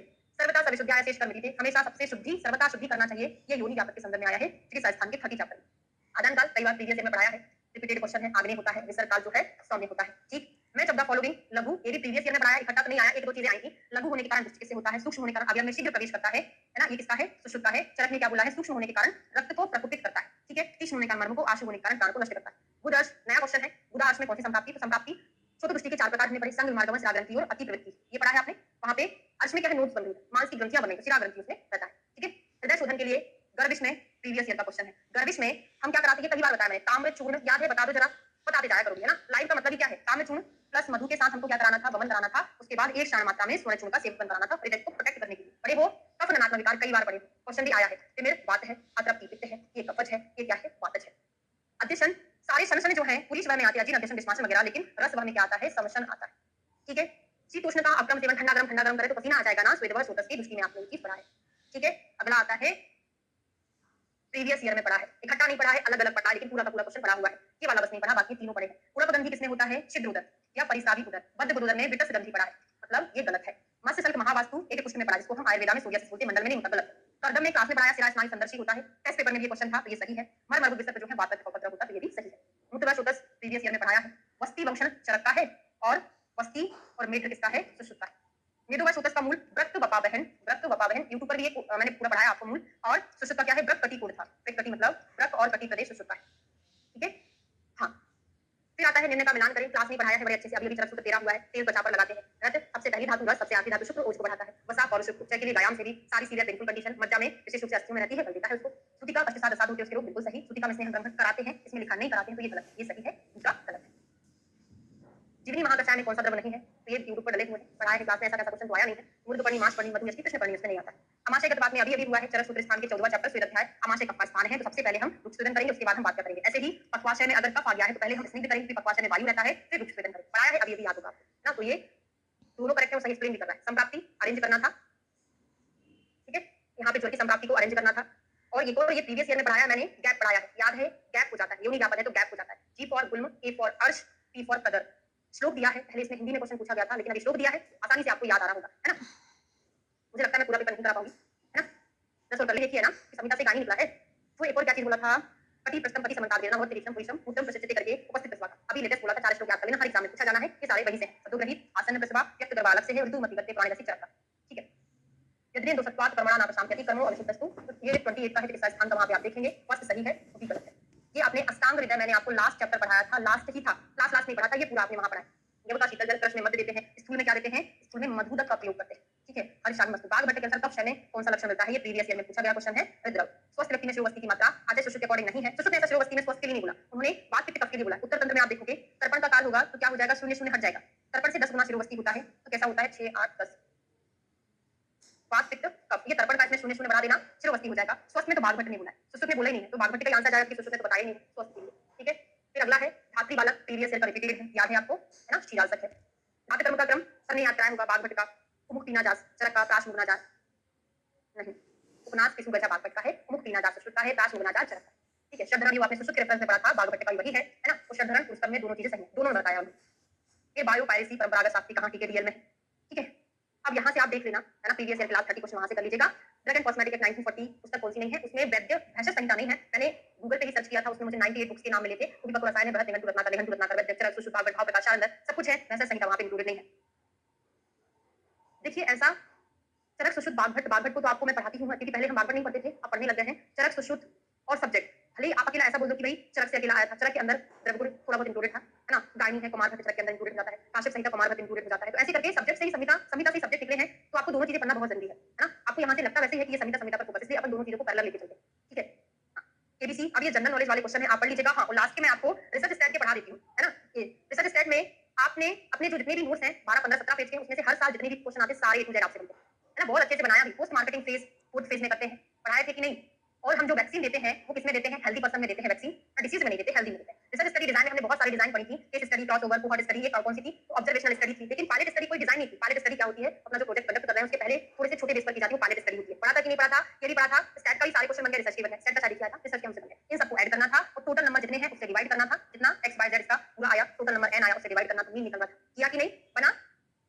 फिर ये भी प्रीवियस ईयर का था, बेसल बॉडी टेंपरेचर, प्रोजेस्टेरॉन बढ़ जाता है ना? अब ये एक्लेम्सिया प्री एक्लेम्सिया वाला जो क्वेश्चन था, ठीक है, ये आप पढ़ लीजिएगा। तो इनमें से भी ये आपने पढ़ा, मॉडर्न के क्वेश्चन मैंने पढ़ाए हुए हैं आपको, जो पारिक में पैथोलॉजी वाला पोर्शन है वो पढ़ाया है, उसमें ये चीजें प्रीवियस ईयर में पढ़ाई हुई है, प्रीवियस का रिपीट है, सेल बैच प्रीवियस का रिपीट है, जूनोटिक प्रीवियस का रिपीट है, बाकी नया है, ये भी आपसे बनना है। हमारा जो ऑप्थेल्मोलॉजी के नोट्स में लास्ट में दिया हुआ है, अजगार जिसको हम बोलते हैं स्टेफाइलोमा, है ना? ये भी आपने पढ़ा हुआ है, ठीक है? ये नोट्स में दिया हुआ है, चेरी रेड, और ये भी पूरा आपने पढ़ा है, ये आपने नोट्स में दिया हुआ है, ठीक है? बाकी का देख लीजिएगा, ठीक है? तो हाँ, और एक और चीज ब्रेस्ट वाला देखो, 2000, ये आपको डायग्राम याद हुआ होगा, अपर आउटर क्वाड्रेंट में सबसे ज्यादा कार्सिनोमा मोस्टली पाया जाता है, ठीक है? तो पेपर करके आपको कैसा लगा कि भाई हम जो पढ़ रहे हैं हम एग्जाम को फाइट कर सकते हैं, लग रहा है कि नहीं लग रहा है? इतनी ही मेहनत से ऐसा नहीं, देखो एक और चीज आपको बता दूं, चरक सुश्रुत बाघभट्ट लघुत्रयी सब्जेक्ट सब कुछ वही है, तो एग्जामिनर नए क्वेश्चन ढूंढ के कहां से लाएगा? सारी चीजें वही, आप इतना सारा सब कुछ पढ़ डालोगे, सारे क्वेश्चन पेपर रट लोगे, घोल के पी लोगे, तो एक्स्ट्रा कहां से बनाएगा? बस इतना हो जाता कि आप जो पुराने क्वेश्चन उनको अच्छे से नहीं कर पाते, तो आपको लगता है कि सब कुछ नया दिया। नया क्या था इसमें? एक तो जीके नया था, है ना? वो हर साल नया होता है, तो उसके पीछे पढ़ना ही नहीं, है ना? हमारे पास एक बहुत बड़ा मटका रखा हुआ है, छोटा सा ग्लास रखा हुआ है ना? तो हम छोटे से ग्लास के पीछे भागेंगे, कितने बड़े मटके के पीछे भागेंगे? तो ज्यादा जहां पे मिल रहा है उस पर फोकस करो। ये चीजें आप कितने ही पढ़ लोगे, करंट अफेयर जो भी है कवर ही नहीं कर पाओगे। बस थोड़ा सा टच में रहना चाहिए कि हमारे आयुर्वेदा में क्या क्या चीजें लॉन्च हो रही हैं, जस्ट जब लॉन्च होगा तभी उसको देखना है, ठीक है? समझ में आ गया है? और बाकी जो चीजें हमारी हैं शाश्वत हैं, जिनको हम पढ़ रहे हैं, बस उन्हीं को पढ़ते रहो, बार बार पढ़ोगे, बार बार कैसे पढ़ाई होती है उसका एक तरीका है, टेस्ट को मिस नहीं करना। क्लास में सब्जेक्ट कंप्लीट हुआ, टेस्ट आपको देना है। पैथोलॉजी, पारिक की पैथोलॉजी पढ़ाते हैं, पारिक 80 पेज कंपाइलेशन में रिकॉर्ड करके भी डाल दिया, आप वहां से पढ़ेंगे, है ना? पारिक की पैथोलॉजी है ना, पारिक सॉरी 80 पेज कंपाइलेशन में फिजियोलॉजी पैथोलॉजी अटैच है, उधर से देख लेना। और क्या बताया मैंने कि वही है जो है, बस उसको पढ़ते रहो अच्छे से, बार बार टेस्ट दो, बार बार टेस्ट देने से आपका रिवीजन होगा तो आपकी पढ़ने की फ्रीक्वेंसी बढ़ेगी, आपकी मेमोरी बढ़ेगी। स्मृति के 8 कारण में है ना, अभ्यासात पुनः सुतात, बार बार अभ्यास करोगे, बार बार सुनोगे, चीजें बहुत अच्छे से याद हो जाएगी, है ना? और कोई क्वेश्चन पूछना हो तो बाकी मॉडल का प्रीवियस ईयर में हमने जो पढ़ लिया, अपने नोट्स में जितना है बस उतना पढ़ो। सेमुलिंगम पढ़ोगे क्या, हर्षमोहन पढ़ोगे क्या, नहीं पढ़ोगे ना, इनके पीछे मत भागो, जितना है पर्याप्त है ना? कंपटीशन 1900 क्वेश्चन के ऊपर होना है, उसके बाद 20 क्वेश्चन के ऊपर होना ही नहीं, क्योंकि जिनसे बनेगा वो गलत भी करेगा, तुक्का भी लगा देगा, तो नेगेटिव पहुंच जाएगा। आपको अच्छे से पेपर अगर ध्यान से रख के सॉल्व करोगे तो सब कुछ बनेगा, ठीक है? और कोई कुछ कहना है, कह सकते हैं, उस पर फोकस करोगे तो सारी चीजें आसानी से हो जाएगी। फार्माकोलॉजी नहीं पढ़ना है, क्वेश्चन आएगा कैल्शियम चैनल ब्लॉकर ना, बीटा ब्लॉकर, हमको तो ऐसा लग रहा है कि कट ऑफ ज्यादा जाएगा, पेपर मतलब इजी था, अब पता नहीं, हमको लग रहा है, बच्चों को भी लग रहा है, आपको भी लग रहा है, आप लोग बताएं पेपर आपको कैसा लगा, उसके हिसाब से कट ऑफ जाएगा। कि पेपर अगर जो ईयर है उनका अगर कंपैरिजन करें तो उतनी टफ पेपर नहीं था, है ना? इस बार का पेपर जो एमपीएससी हुआ है उससे तो बहुत इजी था, है ना? पेपर टफ नहीं था, इजी ही था। मॉडर्न के क्वेश्चन को अगर छोड़ते तो मॉडर्न से इतना ज्यादा फर्क नहीं पड़ता है ना। आप लोगों को कैसा लगा पेपर, थोड़ा सा आप लोग का बताएं। हाँ, कट ऑफ हाई जाएगा।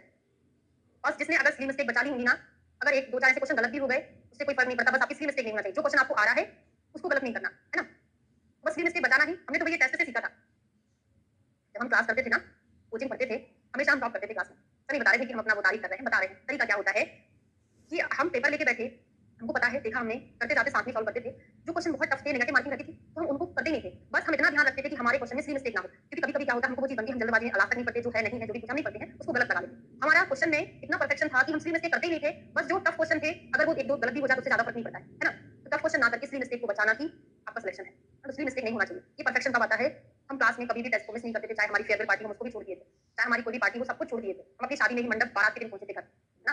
अक्टूबर में हमारा एग्जाम था, अप्रैल में हमारी शादी थी, हम अपनी खुद की बारात में पहुंचे थे, है ना। तो वही है, आपके अंदर लगन जुनून होना चाहिए। हमारे घर वाले बोलते थे कि दुल्हन के आने से पहले शादी हो जाएगी ना, तो हर एक चीज का जुनून होना चाहिए। मैं हमेशा आपको बताती हूँ कि आपको जो लास्ट का सुख है, बाद का सुख है, वो आपको दिखना चाहिए, तुरंत का सुख ना देखो, क्योंकि विद्या प्राप्त करने के लिए सुख का परित्याग करना पड़ता है ना। ये आपने श्लोक सुना होगा ना, विद्या प्राप्त करोगे तो सुख का परित्याग करोगे, या सुख पाने के लिए सुख का प्रतिषेध करना पड़ता है। बाद के सुख के लिए आज का सुख आपको त्यागना पड़ेगा। जल्दी उठना भी उठना है, टाइम वेस्ट नहीं करना, बिल्कुल नहीं करना है ना। सारी चीजों को मैनेज करके चलना है, ज्यादा बातें नहीं करना है, इधर उधर फोन लगा घर वालों से 5-10 मिनट बात कर लो आराम से, उससे मोटिवेशन मिलता है। अपनी घर की परिस्थिति के बारे में सोचो कि भाई कैसे कैसे मेरे पर पैसा लगा रहे हैं मम्मी पापा, कॉलेज में है, कोचिंग में है ना, तो उनका पैसा बर्बाद नहीं होने देना। ये सारी चीजों को सोचोगे तो अपने आप आपको पढ़ने की एक मोटिवेशन मिलेगा कि नहीं मुझे पढ़ना चाहिए। ठीक है, चलिए क्लास को एंड करें।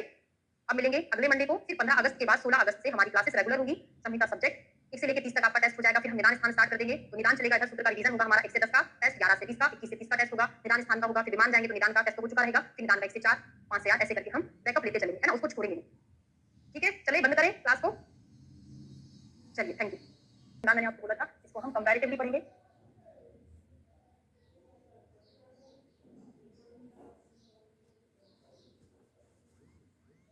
दोनों का याद होना बहुत जरूरी है, इसलिए हम इसको नोट से कंप्लीट करेंगे, है ना। ओनली विद्यार्थी वाला क्वेश्चन।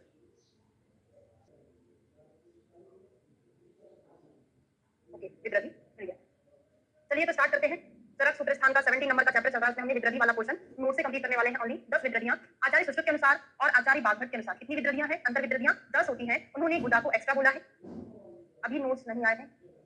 हाँ बिल्कुल, फोटो भेज देंगे। ओके, तो अंतर विद्यार्थियों में स्थान देखते हैं हृदय, तो हृदय में सर्वांग ग्रह तीव्र हृदय इन्होंने बोला है। चरक ने हृदयघट्टन श्वास कास स्तमक प्रमुख बोला है। तो याद करते हैं हृदय, हृदय क्या होता है, मॉडर्न टाइप का बना दूं, इसमें रस का स्थान रहता है, और रस या रक्त का स्थान रहता है। तो हृदय से ही रस रक्त पूरे शरीर में पहुंचाया जाता है। अगर हृदय में कोई प्रॉब्लम हुई तो सारे शरीर में प्रॉब्लम हो जाएगी। थोड़ा सा कोड के साथ रिलेशन के साथ समझने की कोशिश करेंगे, क्योंकि हृदय ही सारे शरीर को चलाता है, तो सारे शरीर में प्रॉब्लम हो जाएगी। सर्वांग ग्रह, हृदय में कोई हृदय रुका तो सारा शरीर रुक जाएगा, और हृदय में है तो तीव्र हृदय में शूल होगा। हृदय में किडनी में शूल तो नहीं होगा ना, कहां पर होगा, हृदय में शूल होगा। तो सुश्रुत का याद हो गया, चरक का याद करते हैं। हृदय में हृदयघट्टन मिलेगा, श्वास कास स्तमक भी एक प्रकार का श्वास का ही भेद है, और प्रमुख। ठीक है, तो देखिए हमारा हृदय कहाँ पे, गले के बहुत नजदीक होता है, चेस्ट में होता है, तो बहुत नजदीक होता है। अगर यहाँ पर कोई विद्यार्थी बन जाएगी तो विद्यार्थी बढ़ बढ़ के इतनी ज्यादा बढ़ जाएगी, बस वहां पे गले में आ जाएगा। ओनली याद करने का तरीका है ना, ऐसा नहीं होता है। तो गले तक आ जाएगा, गले में आ जाएगा तो हम सांस लेने में बड़ी तकलीफ होगी और खांसी में प्रॉब्लम हो जाएगी। तो श्वास कास के साथ तमक श्वास की याद करोगे, और प्रमुख, प्रमुख को ओनली मुंह पढ़ो। तो मुंह मतलब होता है लगाव, है ना, दिल से दिल का रिश्ता, मतलब एक मुंह है। याद हुआ, हृदयघट्टन श्वास कास, हृदय का गया तो श्वास कास, एक तमक हो जाएगा और एक प्रमुख हो जाएगा। हृदय कंप्लीट। अगला आता है नाभि, हिक्का और हाथों। आपने गंभीरा हिक्का पढ़ा होगा, गंभीरा हिक्का जो होती है नाभि से उत्पन्न होती है, तो वहीं से कोड बना लो, गंभीरा हिक्का।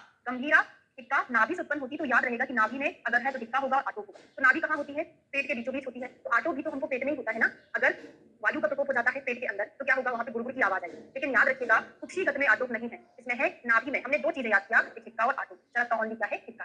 ठीक है, फिर यकृत और नाभि दोनों में सुश्रुत ने दो लक्षण बताए हैं, चरक ने दोनों में एक लक्षण बताया हुआ है, तो ये आपको अच्छे से याद करना। अगर विदाउट रेफरेंस क्वेश्चन पूछा जाता है तो आपका आंसर क्या होगा, आचार्य सुश्रुत को प्रायोरिटी दोगे। क्यों दोगे, क्योंकि जो विद्यार्थी है, शोध है, ये सर्जरी के टॉपिक है, भगंदर है, सर्जरी के टॉपिक है ना, तो इसमें आपको सर्जरी मतलब सुश्रुत को प्रायोरिटी देना पड़ेगा। तो यकृत का मांस होता है ना, लोग बोलते हैं यकृत का मांस बड़ा टेस्टी होता है, तो स्वाति नाम की जो लड़की है, स्वाति यकृत का मांस खाती है।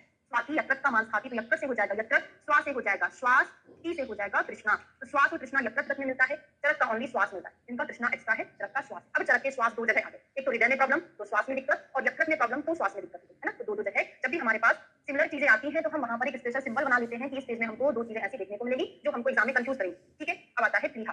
प्लीहा मतलब क्या है, स्प्लीन। हम स्प्लीन का एग्जामिनेशन करते हैं, स्पेशली लीवर का करते हैं, तब की बात कर रहे हैं। स्प्लीन तो वेबसाइट करते हैं, लेकिन किडनी का करते हैं वेबसाइट, स्प्लीन का कहीं से करेंगे ना। नॉर्मली स्प्लीन पाल्पेबल नहीं होती है, मॉडर्न साइंस बोलता है कि अगर स्प्लीन अपनी साइज से 3 गुना ज्यादा बढ़ जाता है तब वो पाल्पेबल होता है। तो अपन क्या बोलते हैं पेशेंट को, प्लीज सांस रोकिए, प्लीज सांस रोकिए, मैं आपकी स्प्लीन का एग्जामिनेशन कर रहा हूँ। तो प्लीज से क्या हो जाएगा, प्लीहा, सांस रोकिए से हो जाएगा उच्च श्वास अवरोध। हमने क्या बनाया, प्लीज सांस रोकिए, रोकिए का मतलब उच्च श्वास अवरोध या श्वास अवरोध मिलता है, प्लीज से हो जाएगा, प्ली हम क्लियर हो गया। अभी क्वेश्चन पूछूंगी, सब कुछ बनेगा। अब आता है नेक्स्ट क्लोम। क्लोम मछलियों में पानी के लिए फेमस होता है कि क्लोम जो होता है, क्लोम पिपासा का मूल करके आपने पिपासा उदक वसुदस में क्लोम वगैरह पढ़ा था, इतना रिलेशन आपको पता है ना। तो पिपासा से रिलेटेड होता है ना। तो वही पिपासा मतलब पानी की प्यास लगना, तो मुंह का सोच मुख का सोच हो जाएगा, मुंह सूख जाएगा और गले में प्रॉब्लम हो जाएगी, पानी नहीं पी पाएगा तो गल ग्रह हो जाएगा। ये क्लियर। अगला आता है कुक्षी।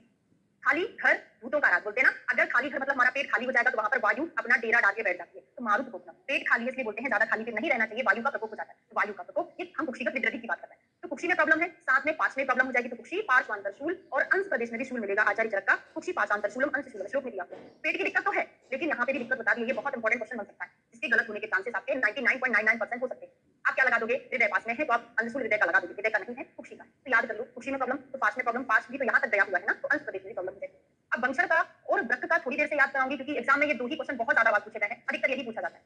ठीक है। वस्ती में प्रॉब्लम है तो मूत्र की प्रॉब्लम रहेगी, प्रच्छल मूत्र का मलमूत्र में कष्ट होगा, दुर्गंध होगी। ठीक है। गुदा में ये भी बहुत बात पूछा गया है क्वेश्चन, वात निरोध है ना, absence of flats. Absence of flats मतलब वायु का निरोध हो जाएगा। ठीक है। अब आते हैं वंशर और वृक्क। सबसे पहले वृक्क का पढ़ाती हूँ। तो वृक्क क्या है, किडनी कहाँ होता है हमारा, पीछे साइड होता है ना, रेट्रोपेरिटोनियल पीछे साइड होता है।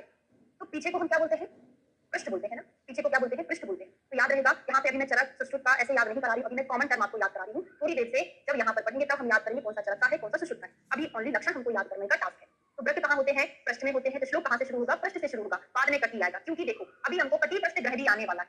यहाँ पे पृष्ठ कटी ग्रह है, यहाँ पे कटी पृष्ठ ग्रह है, मतलब वही है लेकिन आगे पीछे दिया हुआ है तो क्वेश्चन गलत हो जाता है। ठीक है। अब वंशर पर आ जाए। फंक्शन क्या होता है, इनग्वाइनल रीजन होता है। जैसे ये पैर है, ये आपका पेल्विक एरिया है, तो इनग्वाइनल कहाँ होता है, यहाँ पर होता है। ठीक है। फंक्शन को हम इनग्वाइनल बोलते हैं। ये कहाँ होता है हमारा, पेल्विक मतलब कटी प्रदेश में होता है। तो याद हो गया ना, फंक्शन कहाँ होता है, इनग्वाइनल रीजन कहाँ होता है, कटी प्रदेश में होता है, तो उसका श्लोक कटी से शुरू है। वृक्क कहाँ होता है, पृष्ठ प्रदेश में होता है, तो उसका श्लोक पृष्ठ से शुरू है। दो चीजें याद हो गई। ठीक है। अब आ जाइए फंक्शन पर। तीव्र कटी पृष्ठ ग्रह तीव्र हो या ना हो, कभी कभी तीव्र नहीं रहता है तो फिर हम इसमें कंफ्यूज जाते हैं। तो मैंने अब तीव्र लगा देगा तो वंशा ही होगा, तो कटी पृष्ठ ग्रह इनका शक्ति साथ होगा। देखो इनग्वाइनल रीजन में अगर कोई प्रॉब्लम होगी तो यहीं से हमारी शक्ति लगी है। शक्ति मतलब होता है हमारी लोअर लिप या हमारा ये वाला जो पोर्शन है ना, थाई, इसको हम शक्ति बोलते हैं। तो अगर इनग्वाइनल वंशा में प्रॉब्लम होगी तो कटी पृष्ठ ग्रह होगा या फिर शक्ति साथ होगा। क्लियर हो गया। अब यहाँ पर वृक्क में पीपी याद कर लेना। पीपी तो अभी मैंने याद कराया था, वृक्क पृष्ठ प्रदेश में होते तो पृष्ठ कटी ग्रह, और पी से क्या हो जाएगा, पार्श्व में संकोच। पृष्ठ यहाँ पर है, पार्श्व यहाँ पर है, तो पृष्ठ कटी ग्रह होगा इसमें या फिर पार्श्व में संकोच होगा। यहाँ की प्रॉब्लम जो होगी वृक्क में होगी। इतना ज्यादा एक्सप्लेनेशन मैंने कर दिया है, अब आप रट लीजिएगा, क्योंकि मैंने कई बार इसको रटाया है या खुद रटा था एग्जाम के लिए, लेकिन मैं हमेशा भूल जाती थी कि कौन सा है। तो फिर मैंने उसको समझकर याद किया, तो आराम से अभी तक मुझे याद है, आपको भी याद है। ठीक है। डिफरेंस कोई नहीं पूछा जाता कि चरका है कि सुश्रुत का है, आप याद करिए। अभी पूछा भी जा सकता है ना, तो आप इमेजिन करना। वही मैंने बोला, पढ़ने के तरीके बहुत सारे होते हैं। कभी कभी अपनी आंखों में पिक्चर बना लो कि मैंने मतलब सर ने मैडम ने जो पढ़ाया था, इस साइड उन्होंने सुश्रुत का पढ़ाया था, इस साइड चरका पढ़ाया था, तो पहले हमने कटी पृष्ठ ग्रह देखा था, फिर हमने पृष्ठ कटी ग्रह देखा था, तो ऐसे भी चीजें याद रहती है। ठीक है। कंप्लीट हो गया है। चलिए वापस चरक की बुक पर चलते हैं। हाँ, श्लोक नंबर 100 हमारा कंप्लीट हो गया है। श्लोक से अंडरलाइन कर लीजिएगा। ये वाला 101 नंबर का श्लोक हमारा कंप्लीट हो गया है। अगले श्लोक पर चलते हैं। तो याद हुआ सबको, क्वेश्चन पूछ लूं क्या मैं, दो चार क्वेश्चन पूछ के आगे बढ़ते हैं ना। चलिए तो बताइए, तमक श्वास कहां पर था, अजय सुश्रुत के अंदर श्वास और तृष्णा हमने कहां पढ़ा, पार्श्वांतर और अंशशूल कहां पर था, अंशशूल। हृदय घट्टन कहां था, पृष्ठ कटी ग्रह और कटी पृष्ठ ग्रह, ये कहां पर है, मन में रिवाइज करते चलो ना। शक्ति साध कहां पर पढ़ा था, जल्दी जल्दी टाइप नहीं कर पा रहे तो कोई बात नहीं, क्वेश्चन सुनो फिर मुझे लास्ट में बताना आपसे बन पा रहा है। टिक्का कहां पर पढ़ा था, गल ग्रह कहां पे पढ़ा था, है ना, इतना बता दो बस। ठीक है। आगे बढ़ते हैं। श्लोक नंबर 102। जितने क्वेश्चन मैंने पूछे आपसे बन पा रहे हैं, सभी को अच्छे समझ आ गया होगा। ठीक है। जब रिवीजन करोगे एक बार और पढ़ोगे, फिर कल क्लास होने वाली रहेगी, उसके पहले एक बार और पढ़ते हो, मुझे पता है ना, तो फिर आपको एकदम परफेक्ट याद हो जाएगा। ठीक है। चलो 102 नंबर के श्लोक पर आते हैं। अंतर विद्रधियों के स्रावों का मान। अगर अंतर विद्रधियां कहां पर हो तो उनका स्राव कहां पर होगा, तो पक्व नाभि विन्यास ऊर्ज जासु मुखात स्रावा सवति अधो जासु गुदा तुभ्यस्तु नाभि जासु। नाभि के ऊपरी भाग में होने वाली विद्रधियां, नाभि के ऊपरी भाग में होने वाली विद्रधियां हृदय की विद्रधि हो गई, यकृत की विद्रधि हो गई, है ना। तो नाभि के ऊपरी भाग में होने वाली विद्रधियां जब पककर फूट जाती है तो उनका स्राव कहां से होगा, जाहिर सी बात है ऊपर वाले में ऊपर से होगा, नाभि के नीचे वाले में नीचे वाले से स्राव होगा। ठीक है। उनका मुख ऊर्ध्व भाग से, और नाभि के नीचे होने वाली विद्रधियों जब पककर फूट जाती हैं तो उनके फूल का स्राव मल द्वार से होता है, और नाभि के बीच में जो विद्रधियां होती हैं और जब वे पक जाती हैं तो उनका स्राव मुख और गुदा मार्ग दोनों से होता है। एक चीज को अच्छे से याद कर लो, जब मैं आपको सुश्रुत संहिता का निदान स्थान की विद्रधि निदान, शायद 9 नंबर का चैप्टर है, एक बार देख लेना, मुझे इतना याद नहीं है, 9 नंबर का चैप्टर विद्रधि निदान। ठीक है। उसमें हम पढ़ेंगे विद्रधि में कि उन्होंने नाभि का विद्रधि का स्राव ही नहीं बताया। चरक ने तो बताया है कि नाभि में हो तो ऊपर और नीचे दोनों मार्ग से स्राव होगा, लेकिन सुश्रुत ने ऐसा कुछ नहीं बोला है ना। यहाँ पे बोला नाभि में उर्ध्व जासु, हाँ उभयस्तु नाभि जासु, मतलब नाभि में अगर हो जाए तो उर्ध्व अधो दोनों से होगा, लेकिन सुश्रुत ने ऐसा कोई कर्म वहां पर नहीं बताया। ठीक है। विद्रधियों में मृत्यु का कारण क्या होता है, तो अगर विद्रधियां यहाँ हो जाए, स्थान वाले क्वेश्चन पूछे गए एग्जाम में कि अगर वो हृदय नाभि वस्ती पर हो जाए, हृदय वस्ती नाभि, हृदय वस्ती सिर त्रिमर्म होते हैं, है ना, इनमें से नाभि को हटा दे उसकी जगह सिर लगा दे, त्रिमर्म हो जाएगा, लेकिन यहाँ पे हृदय वस्ती नाभि है, तो हृदय में हो जाए, नाभि में हो जाए, वस्ती में हो जाए। ठीक है। सन्निपातिक विद्रधि ये कैसी होती है, असाध होती है। फिर और क्या बोले हैं कि विद्रधी शस्त्र सर्प विद्युत अग्नि तुल्य। विद्रधी को हमको शस्त्र के समान, सर्प विष के समान, विद्युत के समान, अग्नि के समान समझते हुए इसकी चिकित्सा करना चाहिए। स्नेह विरेचन आदि चिकित्सा करना चाहिए और गुल्मत इसकी चिकित्सा हमको गुल्मे के समान भी करना चाहिए। बहुत इंपॉर्टेंट है। हिंदी पढ़ लेते हैं। इन विद्रधियों में हृदय नाभि वस्ती स्थान में उत्पन्न विद्रधी यदि पक जाती है और समीपाल विद्रधी मृत्यु के लिए होती है, भिन्न स्थान में एक दोष से उत्पन्न विद्रधी शीघ्र ही चिकित्सा करने वाले कुशल वैद्य के द्वारा चिकित्सा करने पर शांत हो जाती है। शीघ्र ही उत्पन्न विद्रधी की शस्त्र सर्प बिजली और अग्नि के समान भयंकर समझकर स्नेह स्वेदन भवन निरीक्षण द्वारा और गुल्म की तरह सारी चिकित्सा हमको करना चाहिए। ठीक है। सुश्रुत संहिता निदान स्थान अध्याय 9 ही है ना, जो मुझे थोड़ा सा डाउट लग रहा था। हृदयवस्ती नाभि पक्की वर्ज्यात दोष है, उन्होंने ये बोला हृदयवस्ती नाभि में हो जाए या पक्क विद्रधी हो जाए या फिर त्रिदोषित विद्रधी हो जाए, ये सारी विद्रधियां असाध्य। एक और कंडीशन लिख लो, ये मैं कुछ इंपॉर्टेंट बताने वाली थी, याद आएगा ना तो बताएं। प्रमेय पीड़िकाएं, तो बिना प्रमेय, ऐसा अब आपसे क्वेश्चन पूछा जाएगा, ये रीजनिंग क्वेश्चन में जाएगा कि बिना प्रमेय के भी प्रमेय पीड़िका हो सकती है, मतलब कथन आ रहेगा बिना प्रमेय के भी प्रमेय पीड़िका हो सकती है, कथन सही है। दूसरा लिखेगा अगर मेद और कफ अधिक मात्रा में दूषित हो जाए, ये उसका रीजन है कि बिना प्रमेय के प्रमेय पीड़िका हो सकती है। कब हो सकती है? जब कफ और मेद अधिक मात्रा में दूषित हो जाता है, तो प्रमेय के बिना भी प्रमेय पीड़िका उत्पन्न हो सकती है। ठीक है। तो रीजनिंग क्वेश्चन में अपने मन से क्योंकि जोड़ना पड़ता है। तो ये प्रमेय पीड़िका जिन मनुष्यों की मेदा धातु अत्यंत दुष्ट हो जाती है, उन्हें बिना प्रमेय के भी, ऑनली मेदा धातु, कफ नहीं लिखा है, मेदा धातु लिखा है, लेकिन पीड़िकाओं का परिज्ञान तब तक नहीं होता जब तक कि अपने स्थान को पूरे रूप से नहीं पकड़ लेती। ये क्वेश्चन रीजनिंग में बने। अब प्रमेय पीड़िका की साध्य साधता, ये कथनात्मक क्वेश्चन बनेगा। कथनात्मक मतलब समझते हो, यहाँ पर रीजन दिया रहता है, कथन है, उसका कारण, उसका रीजन। यहाँ पे दो कथन रहेंगे, हाँ ये भी रीजनिंग में जाएगा। कथनात्मक अलग है, ये कथन अलग कथन जिसका दूसरे से कोई रिलेशन ही नहीं होता, जैसे वाक्य साध होता है या सॉरी वादस्थ में असाध होता है और उद्धृत साध साध जो भी होता है, तो इनका कोई रिलेशन ही नहीं है, ये अलग चीज है। एक दूसरे का रिलेशन होता है, वो होता है रीजनिंग क्वेश्चन। तो यहाँ पर भी रीजनिंग क्वेश्चन पूछा जाएगा कि शुरुआती की जो हमने तीन प्रमेय पीड़िका पढ़ी थी, शराबिका, तक्षपिका, जालनी, फिर सरस्वती, अलजी, विंता, विद्रधी, जो तीन प्रमेय पीड़िका की शुरुआत थी वो दूसरा होती है, मतलब तुच्छ साध्य होती है। क्यों होती है? तो यहाँ पर प्रभुत श्लेष्म मेधसा, अत्यधिक मात्रा में कफ और मेदा के बढ़े होने के कारण शराबिका, तक्षपिका, जालनी तुच्छ साध्य होती है। तो जहां पर मैं आपको रीजनिंग क्वेश्चन बोलती हूं वहां पर आर बना लिया करो, जहां पर बोलती हूं यहां से रेफरेंस पूछा जा सकता है वहां पे आर अपॉन एफ बना लिया करो। ठीक है। क्यों? क्योंकि श्लेष्म और मेद अगर बढ़ा होगा तो प्रमेय पूरी पीड़िका से समानधर्मी हो जाएगा, है ना, तो ट्रीट करने में डिफिकल्टी होगी, क्योंकि यहाँ पर क्लियर बहुत ज्यादा बढ़ जाता है। फिर आता है अगला कि सरस्वती, अलजी, विंता और विद्रधी ये साध्य होती है, क्योंकि इनके अपोजिट चीजें होती हैं। क्या है? पित्त तोल बड़ा, पित्त बढ़ा हुआ होने के कारण ये साध्य होती है। चार। अब यहाँ से ये भी क्वेश्चन पूछ सकता है निम्न में से कौन सी प्रमेय पीड़िका साध्य है, कौन सी कृच्छ साध्य। तो ये आपको शराबिका, तक्षपिका, जालनी शुरुआत की, कृच्छ साध्य बाकी की चार साध्य होती है। ठीक है। इंपॉर्टेंट क्वेश्चन है। स्थान के अनुसार पीड़िकाओं की साध्यता, जैसे हमने अभी पढ़ा था, तो विद्रधी का वैसी प्रमेय पीड़िका है अगर मर्म प्रदेश में हो जाए, हृदय, सिर और अंश प्रदेश में हो जाए। मर्म मतलब हृदय, सिर और वस्ती, स्पेशली ये मर्म जो है ना त्रिमर्म से लिया गया है, त्रिमर्म प्रदेश में अगर हो जाए। दूसरा अंश प्रदेश में हो जाए, गुदा में, पानी में, स्तन, संधियों, पाद में, जाइंट पीड़िका सब प्रमेय जीवित। आजकल एग्जामिनर ऐसे क्वेश्चन पूछने लग गए हैं कि निम्न में से कहां पर हो जाए तो असाध्य नहीं होती, मतलब वो साध्य होती है। तो यहाँ का आपको याद रखना पड़ेगा। एक मर्म प्रदेश, अंश हो गया, गुदा हो गया, स्तन प्रदेश, ठीक है, पैर हो गए हैं, पानी पाद याद कर लेना, पैर, पैर और हाथ याद कर लो। एक तो हृदयवस्ती से, वस्ती के साथ साथ गुदा रहता है, हृदयवस्ती से गुदा हो गया, अंश हो गया, हाथ पैर याद कर लिए हमने, वो संधि ज्वाइंट्स याद कर लो, स्तन प्रदेश। ठीक है। सुश्रुत ने भी पीठ में होने वाली पीड़िका को भी असाध्य बोला है, यहाँ पर इन्होंने नहीं लिखा स्पेशली, लेकिन सुश्रुत ने तो बोला है पृष्ठ प्रदेश में। तो देखो ये पाठांतर टाइप का है, पाठांतर का मीनिंग समझते हैं, इनने ये लिखा है, सुश्रुत ने कुछ अंदर बताया है, उन्हीं चीजों को हमको स्पेशली फोकस करके याद करना पड़ेगा ना। पृष्ठ प्रदेश फॉरेस्ट का है, गुदा, हृदय, सिर, अंश, पृष्ठ, मर्म, चौथिका, तो यहाँ पर पृष्ठ प्रदेश लिया है। अन्य पीड़िकाएं, इसके अलावा और पीड़िकाएं बताई हुई हैं, कोई काम का नहीं है। अब आते पीड़िकाओं के उपद्रव, क्या क्या होते हैं पीड़िकाओं के उपद्रव, याद रखने की पूरी जरूरत नहीं है, थोड़ा सा पढ़ेंगे। प्यास, पिपासा, श्वास, मांस का सड़न होना, यहीं से पढ़ लो। तृष्णा, श्वास, मांस, कोष, मोह, हिक्का, मद, ज्वरा, तो मोह, हिक्का, मद, ज्वर, विसर्ग, मर्म, हृदय की रुकावट होना, ये सभी पीड़िकाओं के उपद्रव। अब आता है दोषों की गतियां। दोषों की गतियां त्रिविध गतियां होती है, कई टाइप के उन्होंने बताए हुए हैं। क्षय, स्थान, वृद्धि, दोषाणाम, त्रिविध गति, तीन प्रकार की गतियां हैं। कौन कौन सी होती हैं? ऊर्ध्व गति, अधः गति और त्रियक गति, है ना। एक ऊर्ध्व है, अधः है, त्रियक है, और एक क्षय, स्थान और वृद्धि। क्षय हो जाए मतलब अपनी क्वांटिटी में कम हो जाए, स्थान मतलब अपनी क्वांटिटी में स्थिर रहे, वृद्धि मतलब अपनी क्वांटिटी से बढ़ जाना।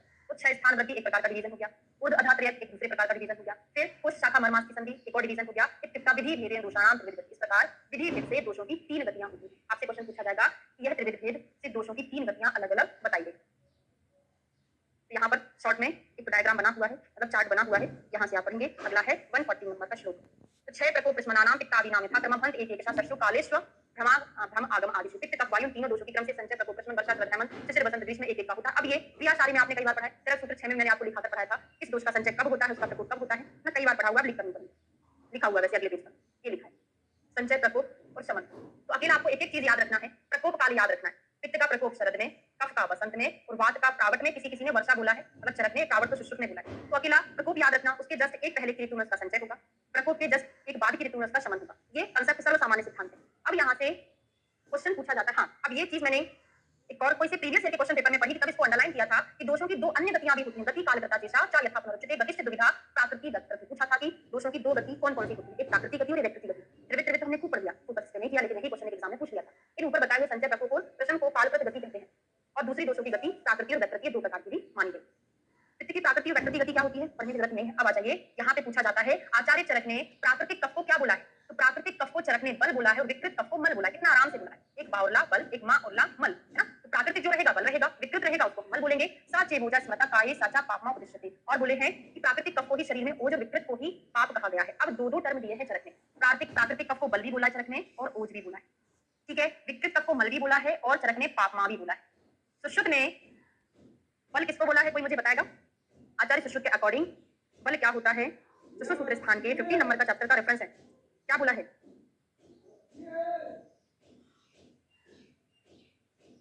वेरी गुड, ओज बोला है ना। सुश्रुत ने बल किसको बोला है?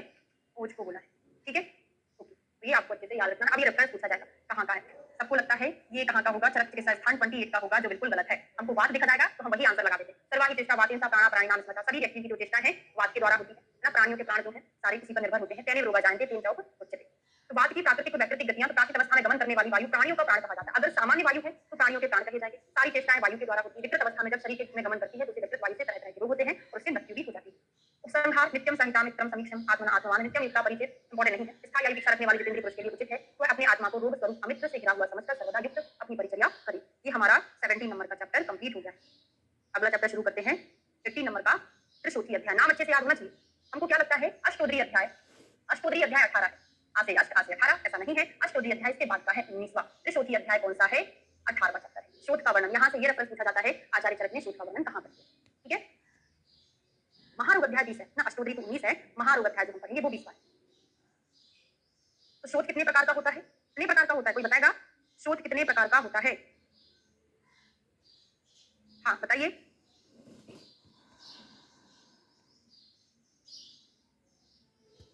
सब लोग गलत। हमने आपसे रेफरेंस पूछा क्या? अभी अभी तो बता के फ्री हुए हैं। क्या बोले थे हम कि अगर आपसे शोध पूछा जा रहा है, विद्रदी पूछा जा रहा है, ये सर्जरी, तो आपका आंसर क्या होना चाहिए था? यही तो गलती करती है, 6 होना चाहिए था। कौन कौन से होते हैं? हाँ, कौन कौन से होते हैं? शोध आचार्य सुश्रुत के 6 होते हैं। वातज पित्तज कफज सन्निपातज रक्तज आगंतुज। लिख लो, वातज पित्तज कफज सन्निपातज रक्तज और एक होता है आगंतुज। आगंतुज को मैं ए बना दी। ठीक है, वात पित्त कफ सन्निपात रक्तज आगंतुज। जबकि सुश्रुत चरक के कितने होते हैं? 3 होते हैं, वातज पित्तज और कफज। वात पित्त श्लेष्माणि ते पुनर्द्विधा निज आगंतुज। और फिर से 2 डिवीजन है, एक निज होता है और एक आगंतुज होता है। निज आगंतुज 2 प्रकार से इसका भेद होता है। ठीक है, अब ये सभी शोध प्रदोषज ही होते हैं। चरक चिकित्सा अध्याय 12 में हम बहुत सारी चीजें पढ़ेंगे। यहाँ पर मैं आपको अंडरलाइन करा के थोड़ा सा एक्सप्लेन करूंगी। चरक चिकित्सा 12 में हम डिटेल पढ़ेंगे तो आपको थोड़ा याद रहे कि मैडम ने वहां पे सूत्र स्थान में कुछ अंडरलाइन कराया। तो बाह सिरा प्राप्तिया यदा कपात कफ असरक पित्तानि संदूषितीह वायु ते रुद्ध मार्गा सा विसर्ग उच्चेद लिंगम शब्द करेगी। बाहरी जो सिरा है उनमें वात पित्त कफ दोष प्राप्त हो जाते हैं, मतलब वहां पर प्रकोपित हो जाते हैं। और क्या करते हैं वहां पे? कफ असरक पित्त, हाँ यहाँ पे रक्त भी दूषित होता है, त्रिदोष प्लस रक्त रहता है ना। वहां पे वायु रुद्ध मार्ग, वहां पे वायु का मार्ग अवरोधित हो जाता है। सारे दोष प्रकोपित होकर वायु के मार्ग को अवरोधित कर देंगे तो वायु प्रकोपित होकर वहां पर उपसेद बना देगा। जैसे समझ लो यहाँ पर वायु था, यहाँ पे मार्ग को अवरोधित कर दिया तो वायु क्रोधित होगी, मतलब प्रकोपित हो जाएगी। तो कहां पर? यहाँ पर उठ जाएगी ना, यहाँ से निकलने की कोशिश करेगी, मतलब यहाँ पर उपसेद हो जाएगा। ठीक है, तो ये विसर्ग की संप्राप्ति है। थोड़ा सा इस बार हम संप्राप्ति को और एक्सप्लेनेशन के साथ पढ़ेंगे क्योंकि इस बार 2 संप्राप्ति आपको जमाने को बोली थी। क्रम अरेंज करना था, एक ज्वर की थी और एक पांडु की। ठीक है, हाँ तो देखो अपन इसलिए यहाँ पे थोड़ा सा स्ट्रक्चर बना लिए कि आगे जाके आप ये चीजें पढ़ेंगे तो आपको ज्यादा कठिन नहीं लगेगा। एक अच्छे से एग्जांपल से मैं आपको बता रही हूँ कि जैसे आपके घर का ये छत है ना। आपको छत पे जाना है तो आप कैसे जाओगे? कैसे जाओगे भाई? छत पे जाना है, घर के छत पर जाना है तो कैसे जाएंगे आप? स्पाइडरमैन बन के जाएंगे? शक्तिमान बन के जाएंगे क्या? हाँ, एकदम से छलांग लगा देंगे? नहीं जा पाएंगे ना। कितनी भी कोशिश कर लो आप स्पाइडरमैन नहीं बन सकते, शक्तिमान नहीं बन सकते। आपको एक एक सीढ़ी पकड़ के जाना पड़ेगा। इसलिए तो घर में सीढ़ियां बनाई जाती है कि आप धीरे धीरे उससे भी आप सीख सकते हो, है ना। तो जैसे आपने आज की क्लास में पढ़ा, आप एक सीढ़ी चढ़ गए, फिर पढ़ा आप एक सीढ़ी चढ़ गए। तो ये आपका, जैसे आपका ये एम है ना, आपका ये गोल है, आपको उसको पाना है तो धीरे धीरे बढ़ते हैं। ऐसा नहीं कि कोई पैराइज इंटेलिजेंट है, उसने बिल्कुल भी नहीं पढ़ा, आज उसने क्लास ज्वाइन की थी, आज पढ़ा और लास्ट डे पढ़ा। सिलेक्ट कभी भी नहीं होगा, चाहे वो कितना ही इंटेलिजेंट क्यों ना हो ना। हर दिन आपकी एक सीढ़ी होती है। कितना भी मूर्ख नहीं बोलेंगे उसको, कितना भी बहुत गधा इंसान हो, उसको बिल्कुल समझ में नहीं आता, लेकिन वो धीरे धीरे कोशिश करेगा ना। वो एक दिन में एक सीढ़ी ना चढ़ पाएगा तो आधी सीढ़ी तो चढ़ेगा, थोड़ा बहुत इंप्रूवमेंट होगा। 100% में से 1% इंप्रूवमेंट होना आपकी सफलता की एक कुंजी है। मतलब आपको धीरे धीरे आगे की ओर ले जाना है। तो एक सीढ़ी आप 4 दिन में चढ़ो, अगली सीढ़ी हो सकता है आप 3 दिन में चढ़ जाओ, फिर अगली सीढ़ी आप 1 दिन में चढ़ जाओ, है ना। तो ये सीढ़ी आप धीरे धीरे चढ़कर ही आपको सफलता मिलेगी। इसलिए अभी इतनी टेंशन मत लेना कि मुझे याद हो रहा है कि नहीं हो रहा, सिलेक्शन होगा कि नहीं होगा। यहाँ पर ये सोचने की बात नहीं। अभी से ये सोचने लगोगे ना तो आप आगे बढ़ ही नहीं पाओगे। अपना काम क्या है? कर्म करना, है ना। फल बाद के बाद पर छोड़ दो, है ना, वो बाद में मिलेगा। पहले आप अपना कर्म अच्छे से करो। किस्मत कोई लकीरें बनी बनी पैदाइशी लकीरें नहीं बनती ना। लकीरें अब अपना कर्म बनाता है, ऐसा नहीं तो डॉक्टर का बेटा ही डॉक्टर बनता था, अब वैसा नहीं है। आप जितनी मेहनत करोगे आपकी लकीरें चेंज होती जाएंगी। आप खुद अपनी किस्मत लिख सकते हैं। ठीक है, अब अगला आता है आगंतुक शोध का कारण। क्या होता है आगंतुक शोध? जैसे हमको कोई बाहरी कारण आया, हमारे ऊपर जानवर ने आक्रमण कर दिया तो हमको शोध हो जाएगा। हम कहीं छत से नीचे गिर गए तो हमको शोध हो जाएगा। मतलब यहाँ पे कुल मिला के बाहरी कारण होता है जिनसे आपको शोध होगा। तो क्या क्या है? भल्लातक पुष्प, कोई ऐसे जहरीले पुष्प का स्पर्श कर लिया है, भल्लातक पुष्प, फल, आत्मगुप्ता, शुक्रमी, सुख आदि जो है ना। कोई विष है, विष सविष प्राणी ने दंश कर दिया है, सागर विषवात, कुल मिला के सारे बाहरी कारण है। ऐसा कोई अलग से नहीं पूछा जाएगा। आपने कंसेप्ट बना लिया कि बाहरी कारण से हमको आगंतुक शोध होता है। आगंतुक शोध की संप्राप्ति क्या होती है? तो आगंतुक शोध में क्या होता है कि सबसे पहले लक्षण मिलेगा, उसके बाद अंदर दोषों का प्रकोप होगा। मेरे शोध में क्या होता है? पहले दोषों का प्रकोप होगा, उसके बाद आपको लक्षण मिलेगा। जैसे आगंतुक शोध बाहरी जानवर आया, उसने सींग मार दिया, तो पहले हमको घाव दिखेगा। आगंतुक शोध में पहले हमको लक्षण दिखेगा। आगंतुक शोध के कारण के अनुसार पहले लक्षणों से युक्त होते हैं, उसके बाद वातादि दोषों का प्रकोप होता है। एक देश विपरीत होते अर्थात स्थानिक रूप में भिन्न होते, ये आगंतुक शोध बंधन मंत्र प्रयोग। तो जो बाहरी बाधा होती है ना, थोड़ी सी अलग टाइप से चिकित्सा बंधन है, मंत्र का प्रयोग है। और प्रलेप तो करेंगे क्योंकि इन्फेक्शन हो गया है ना, प्रलेप है, कताप है, निर्वापन आदि उपचारों से चिकित्सा की जाती है। तो यहाँ से अंडरलाइन करना शुरू करेंगे, बंधन मंत्र आगत प्रलेप प्रपतन निर्वापन आदि चिकित्सा यहाँ पर करते हैं। आगंतुक शोध के लक्षण उत्पन्न होने के बाद ही दोष का प्रकोप होता है, अभी हमने पढ़ लिया है। अब चरक सूत्र हाँ आगे ही पढ़ेंगे। निज शोध के कारण देखते हैं। निज शोध में क्या होगा, तीन चार चीजें अंडरलाइन करना है आपको। निजः पुनः स्नेहन स्वेदन वमन विरेचन स्थापन अनुवासन शिरो विरेचन अयथावत प्रयोगा या मिथ्या संसर्जन तत्व। मतलब हमने जो पूर्वकर या प्रधानकर मतलब पंचकर्मा कराया था, उसका सही से प्रयोग नहीं किया, अयथावत प्रयोग हो सकता है अयोग हो गया। अयोग होने से क्या होगा, बॉडी में एक्स्ट्रा जो दोष है वो रुक जाएंगे। दोष रुकेंगे, वही वायु का प्रकोप होगा, वायु का प्रकोप होगा तो हो जाएगा, है ना। या तो सही से प्रयोग नहीं किया या इनका प्रयोग तो सही हुआ था, लेकिन हमने उसके बाद संसर्जन क्रम सही से फॉलो नहीं किया। हमको जो पेयबिलिटी आदि संसर्जन क्रम करना चाहिए था नहीं किया, या जो परिहार विषय थे जैसे व्यायाम मैथुन अध्ययन जो चीजें निषेध थी उनका सेवन करने लगे तुरंत से, तो शोध हो सकता है। पंचकर्मा प्लस पूर्वकर्मा का यथावत प्रयोग ना होना या फिर संसर्जन क्रम सही से ना होना। बाकी की चीजें मैं बीच की नहीं बढ़ाने वाली हूँ, कोई काम का नहीं है, चिकित्सा स्थान में पढ़ेंगे। और संपीड़न है ना, फिर आम गर्भ प्रपतन, ये बहुत इंपॉर्टेंट, आम गर्भ मिसकैरेज हो गया है या फिर डिलीवरी के बाद अगर उसने मिथ्या उपचार, ये भी बहुत इंपॉर्टेंट कारण है। डिलीवरी के बाद प्रजाता ने क्या कर दिया है, मिथ्या उपचार या कोई भी चीज ऐसी उल्टी सीधी खाने लगी है, उससे क्या होगा, दोष उदीर हो जाएंगे। उदीरो दोषत्वात् शोभा प्रादुर्भवन्ति, इससे शोध उत्पन्न हो जाता है। दो कारण आपको स्पेशली याद रखना, तीन जो अंडरलाइन बस। फिर चिकित्सा स्थान में पढ़ेंगे, वहीं पर आपको एक्सप्लेन करूंगी मैं। अल्शांश चेष्टा, ये कई बार प्रीवियस क्वेश्चन मैंने बहुत बार बताया। अल्शांश चेष्टा वाला विषमा प्रसूति मिथ्या उपचार पूरा का पूरा श्लोक दे दिया है, पूछा है किसके संदर्भ में है। ये चरक जी ने चिकित्सा स्थान के बाद में चैप्टर सर्वोच्च चिकित्सा में बताया है, शोध का निदान होता है। ठीक है, देह की शुद्धि ना होना, प्रसूति विषम रूप में होना या फिर मिथ्या उपचार करना, अर्श वाला है, विषम प्रकार की चेष्टाएं कर रहा है, उसको होता है। और लक्षण बताया है, अनवस्थित है, उपसेद हो जाएगा, सिराओं में तनुता हो जाएगी, लोम हर्ष हो जाएगा। ठीक है, ये सामान्य लक्षण होते हैं, वहीं पर डिटेल में पढ़ेंगे। हाँ, अगला आता है आचार्य चरक ने, अच्छा पेज स्कैन नहीं किया है मैंने, पेज नंबर 370, मतलब इसके बाद का, जस्ट इसके बाद का ही पेज निकालू तो हमने पढ़ा है, इसके जस्ट बाद का पेज है, उसमें बीचों बीच लिखा है आचार्य चरक ने चिकित्सा अध्याय 12 में शोफ के 3 भेद बताए, अंडरलाइन कर लेना, वहां पे जैसे हम पढ़ेंगे कौन कौन से, सर्वांग, सर्वांग शोफ, अर्धांग शोफ और एकांग शोफ, है ना। ये 3 अंडरलाइन कर लेना, सर्वांग, अर्धांग और एकांग। ठीक है, चलिए वादिक शोध के निदान देखते हैं, संप्राप्ति और लक्षण, तीनों चीजें। तो देखिए यहाँ पे पढ़ के आपको समझ में आ रहा है, इसलिए मैंने वो चीज अंडरलाइन करना ही नहीं है आपको, जो आपको पढ़ के समझ में आ रहा है, जो एक्स्ट्रा चीज है बस उसको अंडरलाइन करते हैं। जैसे शीत रूक्ष लघु विशद श्रम उपवास आकर्षण छपन आदि से क्या होगा, वायु का प्रकोप होगा, तो ये वातज शोध का निदान है। मतलब इसमें हमारे हमको अपनी एनर्जी वेस्ट नहीं करना, क्योंकि हमको याद रखना है। फिर त्वचा मांस सूड़ित आदि में आशिक हो जाता है, शोक उत्पन्न करता है, यहाँ से शुरू करना। क्षिप्त उत्थान पश्चिमों, ये कहाँ कहाँ मिलता है, वात में भी मिलता है, पित्त में मिलता है, सेम कि जल्दी उत्पन्न होता है और जल्दी ठीक हो जाता है। क्षिप्त उत्थान पश्चिमों, इसको अगर हम मॉडर्न में कंपेयर करें तो non fitting type of oedema, non fitting oedema, fitting मतलब क्या होता है, गड्ढा। अगर हम उसको दबाते हैं तो ज्यादा फिट नहीं बनता उसमें, नॉन फिटिंग, हाथ हटाते तुरंत जुड़ जाता है। लेकिन प्रच्छत्थान प्रश्न जो है कफज में आता है, उसमें क्या रहता है, फिटिंग टाइप ऑफ एडिमा, मतलब उसमें हम हाथ रखते हैं गड्ढा बन जाता है, बहुत धीरे धीरे से वापस अपनी पोजीशन में आता है, वहां पे फिट बन जाता है। यहाँ पे फिट बनता नहीं, जैसे एक बलून है, आपने उसको दबाया छोड़ा तो वापस खुल जाएगा, वही चीज है। अगर उसमें हम कीचड़ भर दें, कीचड़ मतलब कफ, दबा दिया तो कीचड़ धीरे धीरे अपनी पोजीशन में आएगी, तो धीरे धीरे वापस से अपनी साइड में आएगा। क्षिप्त उत्थान पश्चिमों तथा श्याम अरुण वर्णा, कलर पूरा बात का है, श्याम कलर बात का है, अरुण कलर बात का है। प्रकृति वर्णो, प्रकृति वर्णो मतलब क्या है, यहाँ पे श्याम अरुण वर्ण का होता है अथवा त्वचा के ही समान वर्ण का होता है, ये चीजें। अब मुझे कोई बताएगा क्या, ओष्ठ सवर्णा, ओष्ठ में सवर्णा टर्म आता है, कौन से ओष्ठ रोग में आता है, ओष्ठ के जैसा ही कलर होता है, वो कफज ओष्ठ रोग में आता है। तो अधिकतर सवर्णा चीज जो है हम कफ में पढ़ते हैं अधिकतर, लेकिन यहाँ पे बात में पढ़ा है, कफ में देखेंगे है कि नहीं है, बात में तो है कि बात वेरी गुड, कफज ओष्ठ में, कफज ओष्ठ रोग में हम पढ़ते हैं कि ओष्ठ सवर्णा रहते हैं, स्किन के कलर के रहते हैं। यहाँ पर श्याम अरुण वर्ण है और प्राकृतिक वर्ण भी रहता है, जो हमको बहुत कंफ्यूज करने वाला है। तो अभी से इस फाइन तरीके से आप पढ़ना शुरू कर दो कि एग्जाम के टाइम में आपको कंफ्यूज होने का चांस ही खत्म हो जाएगा, क्योंकि आपने अभी इतना क्लियर करके पढ़ा हुआ है। तो प्राकृतिक वर्ण जहाँ पे लगता है कि गलती हो सकती है भाई साहब, तो उसको आप जरा स्पेशल तरीके से मार्क कर लिया करो। ठीक है, चल स्पंदन है, खर परुष भिन्न ककरुमा, इसमें ही मिलता है, बाद में मिलता है। ये पीड़ित सूची विरुद्ध सुई जैसी चुटकी है, तो हमेशा जो तरह तरह की उपमा वाली वेदना है यहाँ पर आती है। पिपीली का बहुत इंपॉर्टेंट है, बात योनि व्यापक में भी आपने पिपीली का वाला पढ़ा था, यहाँ पर पिपीली का, अधिकतर पिपीली का बाद में ही आता है। ठीक है, और अगर इसमें हम सरसत तल को लेप कर दे तो ये ठीक हो जाता है। सरसों कैसा होता है, गर्म होता है, उष्ण होता है, तो वायु की चिकित्सा करने में बेस्ट है, तो सरसत तल को लेप करने पर ये ठीक कर देगा। चिमचिमाए, चिमचिमाए चमकने जैसी वेदना, पिपीलिका जैसी वेदना, सूची जैसी वेदना, उपमाएं सारी यहीं पर आती है। ठीक है, तो क्या क्या पॉइंट याद किया, चिप्रथान श्याम अरुण है, प्रकृति वर्ण स्पेशली याद किया हमने, सूची वाला, पिपीलिका, सरसत वाला और चिमचिमाए, क्लियर हो गया। अब आते हैं पैतृक शोध के निदान संभाव। ठीक है, अब इसमें याद ही नहीं करना है, उष्ण तीक्ष्ण कटु क्षार लवण अम्ल अजीर्ण पूजन सारा पित्त का है। फिर यहाँ पे चिप्रथान कृष्णो वात एंड पित्त का है, कृष्ण पीत नील ताम्र, यहाँ पर कृष्ण है, यहाँ पर क्या है, श्याम है, तो कंफ्यूजन हो जाता है। लेकिन एग्जामिनर कभी एक अक्षर एक शब्द नहीं देगा, वो पीला नीला देगा। जब भी पीला नीला आता है हमारा आंसर पित्ती होता है, इतना भी कलरफुल चीज है ना, पित्त नहीं आता है, पीला नीला तांबे के कलर का हो जाता है। उष्णो उष्णो मृदु कपिल ताम्र रोमा, इसके जो रोम है, जहां पर शोध था यहाँ पर शोध था, तो यहाँ के जो रोमटे हैं, रोम है, वो कैसे हो जाएंगे, ताम्र कलर के हो जाएंगे। बड़ा इंपॉर्टेंट क्वेश्चन। उष्णते दुयते धूपते उष्माते सुदते क्लिदते नाचा स्पर्शम उष्णम चा सुश्रूयते इति पित्त शोधा, बहुत इंपॉर्टेंट है, सारी गर्म वाली चीजें। उष्मा निकल रहा है, ऐसा लगा धुआं निकल रहा है, पसीना निकल रहा है, क्ले पूरा है, और नाचा स्पर्शम उष्णम, इसको उष्ण स्पर्श अच्छा नहीं लगता क्योंकि पित्त वाला है। ठीक है, नाचा सुश्रूयते मतलब होता है इसको पित्त स्पर्श अच्छा नहीं लगता, इसको ठीक नहीं कर पाता। ठीक है, तो वही लिखा है कपिल वर्ण पिंगल ताम्रवर्ण का शोथ में पास रखी हुई अग्नि से जल रहा हो, ऐसा दाग होता है, संताप होता है, धुआं निकलता है, गर्मी शोथ निकल रही है, शोथ से स्वेद निकल रहा है, गीला रहता है, स्पर्श किया जाए तो गर्म वस्तु को स्पर्श किया जाए उसका सहन नहीं कर पाता, ये पित्त शोथ। कफन शोथ देखते हैं, वही गुरु मधुर शीत स्निग्ध।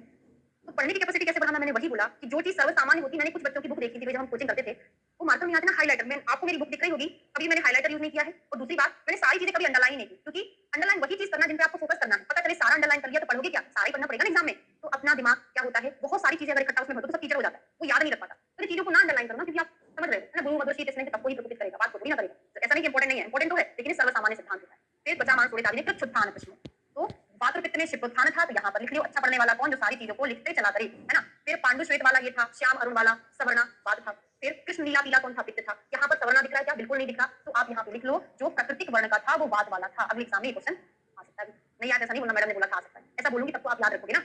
पांडु श्वेत था, गुरु से था, श्लेष स्त्रीयान शुक्ल आग्र होगा। ताम्र कहाँ थे, पित्त में, यहाँ पे शुक्ल है। स्पर्श उष्ण सहज चेति श्लेष्मा, इसको अच्छे से याद रखना, क्योंकि आपको ये लगेगा कि उष्ण को सहन करता है, वात भी तो हो सकता है, लेकिन वहाँ पे सर्षप कल्प था, यहाँ पे उष्ण को सहन करेगा ये कफ वाला है ना, पित्त वाला को सहन करता नहीं है। यहाँ पर क्या है, सर्षप कल काल लिखा था, यहाँ पर उष्ण नहीं था। ये आपको इसलिए कंफ्यूज कर सकता है कि बात का भी उष्ण ट्रीटमेंट होता है, उसका भी उष्ण ट्रीटमेंट होता है, कफ का। सन्निपातन द्वंद्व हमको नहीं पढ़ना है, शोध के विभिन्न वर्गीकरण देखते हैं, थोड़ा सा पढ़ते हैं, बाकी कल से कंटिन्यू करेंगे, है ना। शोध के विभिन्न वर्गीकरण, तो आपसे एक क्वेश्चन पूछा जा सकता है कि एक देशीय शोध कितने होते हैं, चरक ने उनका कहाँ वर्णन किया है। जहाँ पे त्रिविध प्रकार के शोध वर्णित किए हैं, वहीं पर एक देशीय शोध का वर्णन किया है। कितने होते हैं टोटल, एक देशीय 19 प्रकार के शोध होते हैं। तो द्विविध, त्रिविध, चतुर्विध, सप्तविध, अष्टविध, कितने सारे प्रकार हैं, है ना। पुनः शेखाई उत्सेद सामान्य, आपसे पूछा जाएगा कि शोध का प्रत्यात्म लक्षण क्या है। उत्सेद सामान्य, उत्सेद मतलब सरफेस से उठा हुआ जो है, सभी शोध में सामान्य रूप से पाया जाता है। प्रत्यात्म लक्षण जिसको हम बोलेंगे, यहाँ पे दिया हुआ है, देखिएगा आप, है ना। थोड़ा सा देखो, सर्वांग या सर्वसर, सुश्रुत और बागभट्ट दोनों ने वर्णित किया है, सर्वांग या सर्वसर, ठीक है। फिर यहाँ पे माधव ने क्या बताया है, माधव ने 3 प्रकार के बताया, ये इंपॉर्टेंट है, और ये बागभट्ट का भी इंपॉर्टेंट है। प्रीवियस ईयर क्वेश्चन पेपर मैंने सारा लिखा के बताया, उसमें बागभट्ट का पूछा था स्पेशली। उर्धगत, मध्यगत, अधोगत माधव का है, प्रथु उन्नत ग्रंथित किसका है, बागभट्ट का। एक कोड बनाकर याद करा देती हूँ, देखो याद रहे तो कर लेना, मुझे तो याद हो गया था। माधव वाले में मध्य है, माँ था वा लिखते हैं ना, अगर मैं इसको थोड़ा मॉडिफाई कर दूं तो मध्य वाला आ जाएगा ना, ऊर्ध मध्य अधो। और बागभट्ट जो थे ना थोड़ा ऊंचा सुनते थे, बागभट्ट को अपन कभी गद्य से कोलेट करके याद कर लेते हैं, बागभट्ट उन्नत सुनते थे, तो किसके शोध में, इनके शोध में उन्नत आएगा, तो प्रथु उन्नत और ग्रंथित। एक एक का कोड बना लिया, बीच बीच वाले का आगे पीछे समझ आ जाएगा, कि एग्जाम में पूरा 3 का जोड़े में देखा था नहीं, एक ये दे दिया, ये दे दिया, फिर ये दे दिया, ऐसा नहीं करेगा, ठीक है। अब बातिक शोध का लक्षण अभी अभी पढ़ के आए थे, जैसे आ गया एक बार, तो शून्यते यस्य गात्राणि स्वपतंती विरुजन्ति, ऐसा लगता है गात्र शून्य हो गई है, शून्यते शून्य हो गई, नम्नस आ गई है। फिर क्या है, पीड़ितान उन्नम अंत्याशु वाद शोध था, वही है। चित्तप्रधान प्रश्न को यही बोलते हैं, चित्तप्रधान प्रश्न को दूसरे टर्म में बोले कि पीड़ितन उन्नम अंत्याशु, मतलब जैसे हमने इसको पीड़ित किया तुरंत आशु उन्नत हो जाता है, नॉन पिटिंग एडिमा, मतलब दबाया तो दब जाए पर शीघ्र ही पुनः उठ जाए, उसको बोलते हैं पीड़ित अन्यु उन्नम अंत्याशु। मुझे बोलते नहीं आता ढंग से, इसको आप एक बार बोल के देख लेना। फिर अरुण वर्ण सब है, शोथो नक्तम प्रणश्यति, बहुत इंपॉर्टेंट है, मतलब जो शोथ होता है वो रात्रि में शांत हो जाता है। जब मैं आपको चिकित्सा स्थान पढ़ाऊंगी वहां पे दीपावली करके आएगा और रात्रि बली भी आएगा, ठीक है। हाँ भी श्लोक में लिखा हुआ है आगे जाके, तो शोथो नक्तम प्रणश्यति मतलब रात्रि में ठीक हो जाए, मतलब दिन में ये बढ़ जाता है, दिन में एग्रेसिव हो जाता है, और स्नेहन उष्णम आदि का मर्दन करने पर ये ठीक हो जाता है, ठीक है। तो यहाँ पर श्लोक में लिखा है, चिकित्सा अध्ययन में पढ़ेंगे दीपावली, तो एक कोड बना लो, दिवाकर, दिवाकर, का से हो जाएगा पातशोथ, दी से हो जाएगा दिवावली, पातशोथ दिन में बलवान होता है, का से हो जाएगा कपशोथ, रा से हो जाएगा रात्रि बली। तो अभी इस बार के एग्जाम में ऐसे कुछ क्वेश्चन आया था, शायद शिरोरोग का आया था, कौन से शिरोग में रात्रि में वेदना होती है, तो शिरोरोग जस्ट इसका उल्टा है। मैं ओनली सुश्रुत की बात करी, चरक की बात नहीं करी, चरक का कुछ अलग चीज है ना। अगर ये ऐसा है तो शिरोरोग में अलग हो जाता है। तो मैंने आपको बताया ना प्रीवियस ईयर के क्वेश्चन पेपर जब मैं सॉल्व करा रही, तो मैंने इसके साथ साथ शिरोरोग का बताया था, तो फैक्ट से भी काफी क्वेश्चन आए थे पेपर। तो यहाँ पे उल्टा हो जाएगा, उल्टा मतलब क्या होगा, वातशोथ जो है रात्रि में हो जाएगा वेदना, और कफ के लिए विमर्श में कुछ बोला है अलग, केवल बात का याद करो, रात्रि में उन्होंने वेदना बोला, कफ के लिए श्लोक में ऐसा कुछ नहीं बताया, उत्तर तंत्र पढ़ेंगे तब आपको बताएंगे, ठीक है। अगला है पैतिक शोध, पिपासा शुद्धति की लज्जते अभी पढ़ा था, ठीक है। पूर्व मध्यात प्रश्न ये बहुत इंपॉर्टेंट है, तो हमने तो ऐसे याद करा दिया था। बात पित्त का, पित्त जो है मध्य में आता है, उसके श्लोक में मध्यात करके आया, इसका मीनिंग ये होता है कि उसको पित्त, हाँ, जिस पुरुष के नेत्र मुक्त त्वचा पीले वर्ण के हो, जो मध्य शरीर में उससे उत्पन्न हो, पित्त मध्य में तो मध्य शरीर से उत्पन्न हुआ, क्योंकि ऊपर कफ है नीचे वायु है, मध्य में तो रहता है पित्त, तो मध्य शरीर से उत्पन्न हुआ हो, पूर्व मध्यात प्रश्न ये तनुज त्वचा की सारी। अगर पित्त वर्धक कोई आहार विहार ले रहा है, तो शुक्र बता दूं, सन्निपात अतिसार में उन्होंने प्रथम पित्त की चिकित्सा करने को बोला है। तो अतिसार वाले में क्या, पित्त की प्रथम चिकित्सा ये ओनली सुश्रुत का है। चरक ने क्या बोला है, अतिसार में सबसे पहले वायु की चिकित्सा, सन्निपात की बात करें, चरक में वायु, सुश्रुत में पित्त, पित्त से याद कर लेना, पित्त वर्धक आहार विहार खाओगे लूज मोशन हो जाएगा, ठीक है। चिकित्सा स्थान अब लास्ट में देखते हैं श्लेष्मिक शोथ के लक्षण। सत्ता गति से तो कंडुमान होगा, निपीड़ित ना उन्नतम, मतलब निपीड़ित ना उन्नम अति, पीड़ित करेंगे तो जल्दी से ऊपर नहीं होगा, वो आशु ऊपर उठ जाएगा, ये क्या होगा, दबाने पर दब जाता है, उठता नहीं है। और ये बहुत इंपॉर्टेंट है, अगर इसको शस्त्र कुछ आदि से भी काटा जाए तो उसमें रक्त नहीं निकलता है, आदि से काटे जाने पर रक्त ना निकले, ऐसा पैसा और कहीं भी मिलता है, शायद विष के असाध्य लक्षण में मिलता है कि अगर ऐसे व्यक्ति ने इसका पान कर लिया है, अगर उसके शरीर से काटे जाने पर, नहीं लताएं वगैरह बांधते हैं उसमें रक्त ना निकले, एक बार आप देख लेना शराब पकड़ाते अगर, है ना, उसमें भी ऐसा लक्षण मिलता है। लिख लेना कि हमको देखना, वही छोटी सी डायरी बनाए हो ना कि होमवर्क लिखना है, मैडम ने जो बोला है देखना मतलब देखना है, ठीक है, वो देखकर बताना विष सेवित के असाध्य लक्षण का है क्या, ठीक है। ओके, ये हमारा इधर का कंप्लीट, रात्रि बलि करके आएगा, इस स्थान में पढ़ेंगे। इसके बाद कल हम 18 चैप्टर, हमारा 18वां कंप्लीट, एक देशी और बचे हैं हमारे, उसके बाद 19 नंबर का चैप्टर शुरू कर देंगे, ठीक है। ओके, चलिए भैया ना, पढ़ते रहिए अच्छे से, कोई परेशानी पढ़ने में तो आप जरूर शेयर कर सकते हैं ना। अब थोड़ा सा रिपीट कर देती हूँ।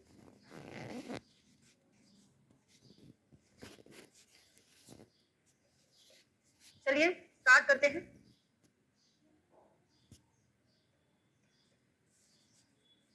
कफज शोथ में हमने देखा था निपीड़ितो न उन्नम अति, मतलब फिटिंग एडिमा, हम इसको दबाते हैं तो बहुत देरी से या तो उठता ही नहीं है या बहुत देरी से उठता है, लेकिन इसका मतलब क्या है कि उठता नहीं है, वापस अपनी पोजीशन पर नहीं आता है।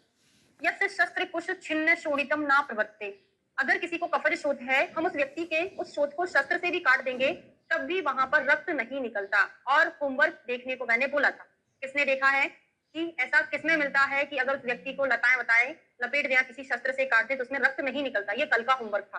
तो शस्त्र कुश आदि से भेदक करने पर भी इसमें रक्त नहीं निकलता, उसको हम कफज शोथ बोलते हैं। ठीक है, रात्रि बलि बोलेंगे, चिकित्सा स्थान में हम इसको पढ़ेंगे। किसी का भी आंसर नहीं आया है। अब स्थान के अनुसार शोथ की साध्य साध्यता देखते हैं कि कहां पर शोथ हो जाए। अरिष्ट है, कौन सा अरिष्ट है? विष सेवन में पढ़ा था मैंने तो कहीं, देखिएगा जरा ना। हाँ, विष में पढ़ा है, विष की असाध्यता का लक्षण कुछ पढ़ा था। स्थान के अनुसार शोथ की साध्य साध्यता तो हिंदी से पढ़ेंगे, हमारा काम चल जाएगा। क्या बोला है कि जो शोथ प्रथम पैर से उत्पन्न होकर संपूर्ण शरीर में फैल जाए वह पुरुष के लिए कष्ट साध्य है। कुल मिलाके सारे ही कष्ट साध्य है। माधव का थोड़ा सा एक अलग टर्म है, उसको हम स्पेशली देखेंगे। स्त्री के अगर मुख से शोथ प्रथम उत्पन्न होता है तो वो कष्ट साध्य है। स्त्री पुरुष के अगर दोनों के गुह स्थान से अगर शोथ उत्पन्न होता है तो वो भी कष्ट साध्य है। सारे ही कष्ट साध्य है, अच्छे से याद कर लेना। पुरुष का मुख से उत्पन्न हो गया, सॉरी पैर से उत्पन्न हुआ कष्ट साध्य, स्त्री के मुख से उत्पन्न हुआ कष्ट साध्य। तो थोड़ा सा याद कर सकते हैं, स्त्री का मुख बहुत सुंदर होता है तो मुख से उत्पन्न हो जाए तो कष्ट साध्य है। पुरुष के पैर सुंदर तो नहीं होते, बस वो बहुत ज्यादा चलने फिरने का काम करता है तो उसमें शोथ होगा, तो पुरुष के पैर में शोथ होगा तो कष्ट साध्य है। और दोनों के गुह स्थान से उत्पन्न हो जाएगा तो भी कष्ट साध्य है, किसी को भी असाध्य नहीं बोला है। एक और कंडीशन बोला है, यद्यपि गुह प्रत्यवा स्त्रिया पुरुष से वाचा कष्टतमो ज्ञो यस्य स्या उपद्रवा, अगर किसी में सारे उपद्रव भी प्रेजेंट हैं तब भी वो कष्ट साध्य ही होता है, असाध्य वाला टर्म दिया ही नहीं है। सुश्रुत ने चिकित्सा स्थान के 23 में असाध्यता संबंधी अपनी मत प्रकार प्रकट किया है। चवतु मध्य देश है, यह कष्टा सर्वगत, ये मैं आपको यहाँ नहीं पढ़ाऊंगी। चरक चिकित्सा स्थान का 12वां चैप्टर शवथु चिकित्सा पढ़ेंगे, वहां पे चरक के साथ साथ हम सुश्रुत का रेफरेंस याद करेंगे कि अगर दोष हमारे अमाशय में स्थित है तो हमको कहाँ का शोथ होगा, पक्वाशय में है तो कहाँ का शोथ होगा, हम वहीं पर पढ़ेंगे जब स्पेशली चरक का आएगा तब। अब शोथ के उपद्रव बहुत इंपॉर्टेंट है। संक्षेप में वमन, श्वास, भोजन में अरुचि, प्यास की अधिकता, ज्वर, अतिसार, दुर्बलता, ये 7 शोथ के उपद्रव हैं। तो 7 किसके हैं? चरक के हैं। सुश्रुत के कितने हैं? 9 है। एक्स्ट्रा कितना हो जाता है इनका? क्या है? ट्रिक लिखेंगे हम, जात वाद श्वास। जात वाद श्वास एक ट्रिक है याद करने की। और सुश्रुत के 2 कौन से एक्स्ट्रा हो जाते हैं? हिक्का और कास एक्स्ट्रा हो जाता है। तो याद कैसे करेंगे? जात वाद श्वास में जे फॉर ज्वर, ए फॉर अतिसार, टी फॉर हो जाएगा तृष्णा, बी फॉर होगा आपका सर्दी मतलब वमन, ठीक है। ए फॉर होगा अरुचि, टी फॉर होगा दौर्बल्य और श्वास फॉर होगा श्वास। तो जातवाद श्वास चरक का है, उसमें हम श्वास के 2 भाई बहन और ऐड कर दे, हिक्का का श्वास 3 भाई बहन है, तो यहाँ पर श्वास, यहाँ पर हिक्का का और एक्स्ट्रा हो जाएगा। आप तो वही के वही रहेंगे, याद हो गया। अब एग्जामिनर ऐसे क्वेश्चन पूछता है, निम्न में से कौन सा शोथ का उपद्रव नहीं है? आप बोलोगे मैडम ऐसे कोई याद होना है क्या? जातवाद लिख दिया, ऐसे तो बहुत सारी चीजें आनी है, लेकिन आप जब भी रिवीजन करोगे तो इसको डिकोडिंग के साथ करना कि ज्वर, अतिसार, तृष्णा, वमन, अरुचि, दौर्बल्य। मुझे क्यों याद हो गया, आपको भी याद हो जाएगा, ठीक है। सुश्रुत ने हिक्का और कास यह 2 उपद्रव अधिक माने हैं चरक जी से, बाकी सेम चरक के जैसा ही है। अब आते हैं एक देशी शोथ, तो कितने होते हैं? चरक जी ने 19 प्रकार के शोथों का वर्णन किया हुआ है। सबसे पहले आता है उपजीविका। देखिए जब भी ये चीज आप पढ़ते हैं आपको ध्यान रखना है, सुश्रुत संहिता से जरूर पढ़ना है। क्यों पढ़ना है? अभी तो आपकी सुश्रुत नहीं हुई है तो ओनली चरक पढ़ो, सुश्रुत का लिखाती चलूंगी मैं, क्योंकि इसमें जो है प्रायोरिटी किसकी चलेगी। ये वाले जो क्वेश्चन है ये शाला के तंत्र से अटेम्प्ट होते हैं। शाला के तंत्र मतलब सुश्रुत जी का उत्तर तंत्र से अटेम्प्ट होगा, क्योंकि ये सर्जरी के क्वेश्चन है, शाला के क्वेश्चन है। अगर इसमें दोष पूछा जाएगा तो आचार्य सुश्रुत के अकॉर्डिंग अटेम्प्ट होगा, ना कि चरक के अकॉर्डिंग। उपजीविका कहाँ पढ़े हैं हम? सुश्रुत संहिता में जीवागत रोग में उपजीविका आता है, पढ़ा है ना, तो वहीं से आंसर लगेगा। सुश्रुत में क्या पढ़ाऊंगी मैं आपको? उपकार पढ़ाऊंगी, एक उपकार पढ़ाऊंगी और एक पढ़ाऊंगी आपको अधिकार। उप से हो जाएगा उपजीविका, का से का, रा से रा, कफुर रक्त दोष है। अधिकार में क्या हो जाएगा? अधिजिह्वा, कारा मतलब कफुर रक्त है। तो उपकार अधिकार दोनों में कफ रक्त दोष है। अकेला अंतर इतना होता है, आचार्य सुश्रुत का इतना ज्यादा डिटेल हो जाएगा, याद करो चाहो तो कर लो, नहीं तो कोई दिक्कत नहीं है ना, कंपलसरी नहीं है, अभी ना याद करो। सुश्रुत ने उपजीविका को जिह्वागत रोग बोला है और अधिजीविका को कंठगत रोग बोला है। लेकिन बाघभट्ट ने उपजीविका हो चाहे अधिजीविका, दोनों को बाघभट्ट ने जीवागत रोग ही बोला है, दोनों को। बाघभट्ट के जो जीवागत रोग छह हैं, सुश्रुत के जीवागत 5 हैं। मुझे लगता है बहुत ज्यादा डिटेल हो गया, वो आपको समझ नहीं आएगा।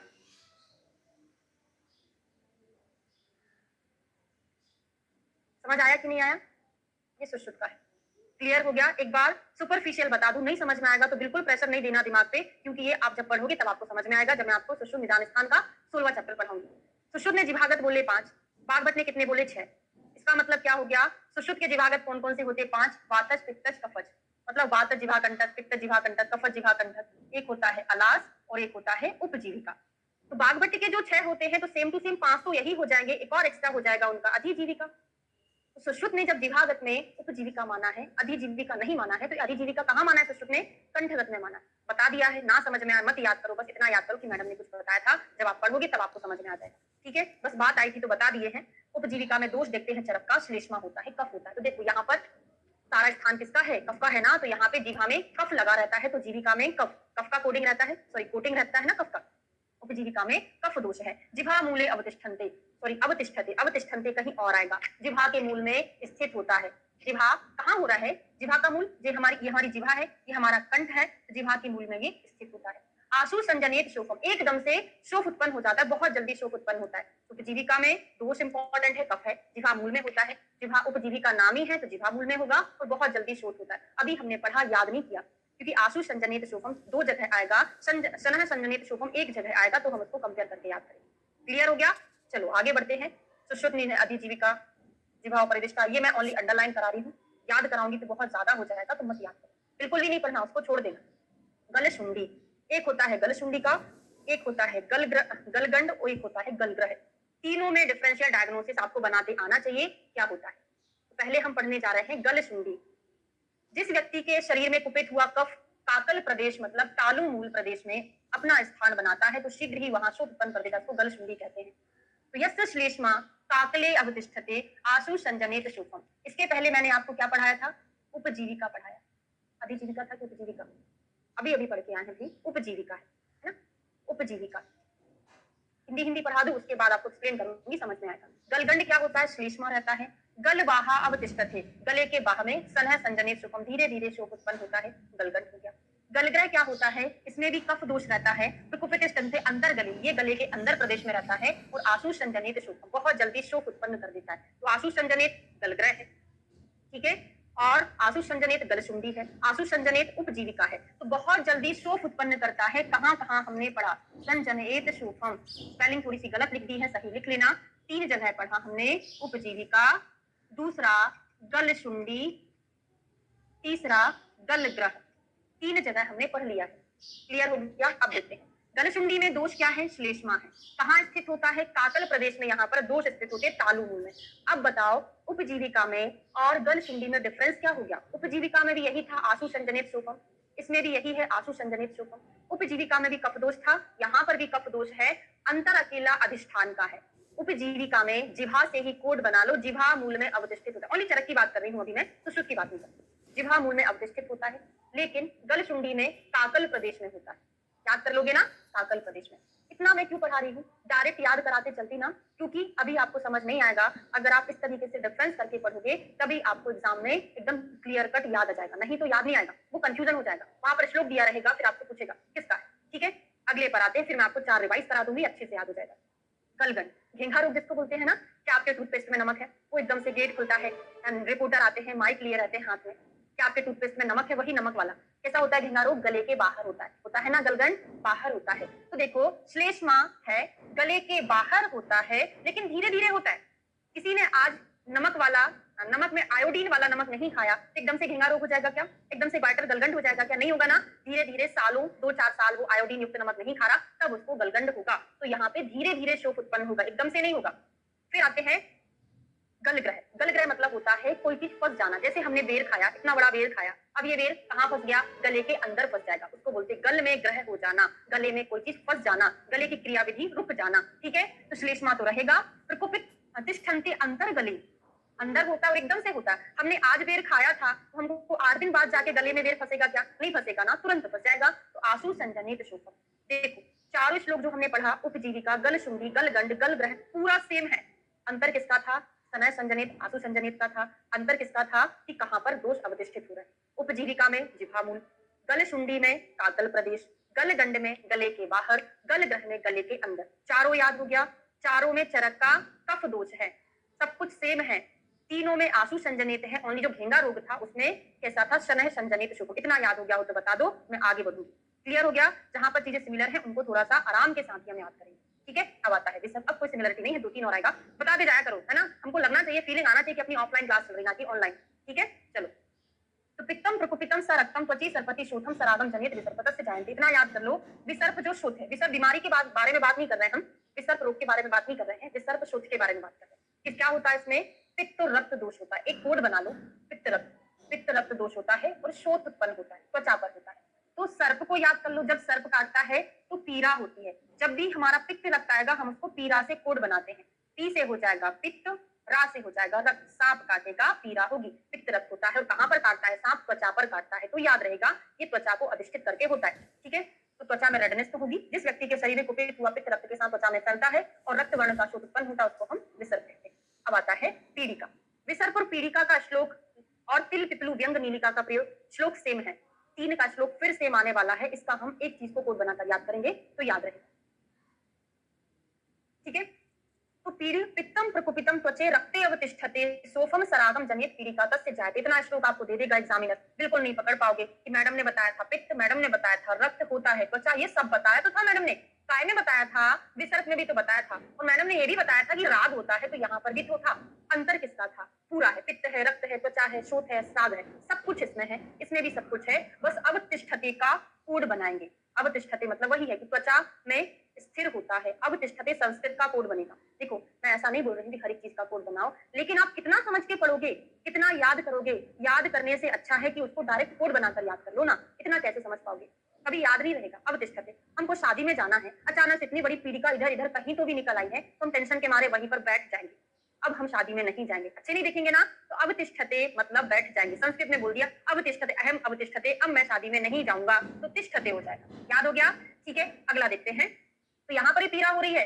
क्यों पीड़ा हो रही है? कि शादी में मैं फ्री का रसगुल्ला जलेबी नहीं खा पाऊंगा, तो मुझे पीड़ा होगी ना। तो विसर्प में पीड़ा, पीड़िका में पीड़ा हो गया। अगला आता है फिर पीड़ा वाला, तिल कालक, पिपलू, व्यंग नीलिका। ये सारी चीज चेहरे पे हो जाए तो बड़ी पीड़ा कारक होती है। इनमें भी शादी में नहीं जा पाओगे। पीड़ा कारक मतलब पित्त रक्तजन है, पित्त है, शोणित है, प्रकोपित है। ठीक है, अब यहाँ पे सुष्यति को अंडरलाइन करेंगे, सुष्यति को कोड बनाएंगे। जब आपका चैप्टर वाइज टेस्ट आप देंगे, वहां पर ये सारे श्लोक से मैंने क्वेश्चन पूछे हैं। आप ये चैप्टर आज कंप्लीट हो जाएगा, इसके बाद आप उसमें क्वेश्चन सॉल्व करना, सब कुछ बनेगा क्योंकि आपने कोर्स से पढ़ा है। ठीक है, तो देखो, तिल कालक, पिपलू, व्यंग नीलिका। किसी को तिल मसे हुए हैं, सभी को ही होंगे थोड़े बहुत। तो वो सरफेस से उठे वाले जो तिल कालक होते हैं वो कैसे रहते? सूखे रहते हैं, उसमें ब्लड सप्लाई नहीं रहता, सूखे रहते, शुष्क हो जाते हैं। तो प्राप्य सुष्यति है, पित्त रक्त मिलकर सूख जाते हैं, तिल कालक, पिपलू, व्यंग आदि को उत्पन्न करते हैं।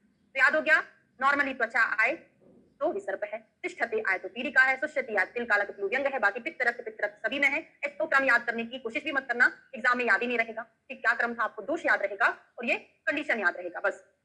अब आते हैं शंखक पर। शंखक क्या है?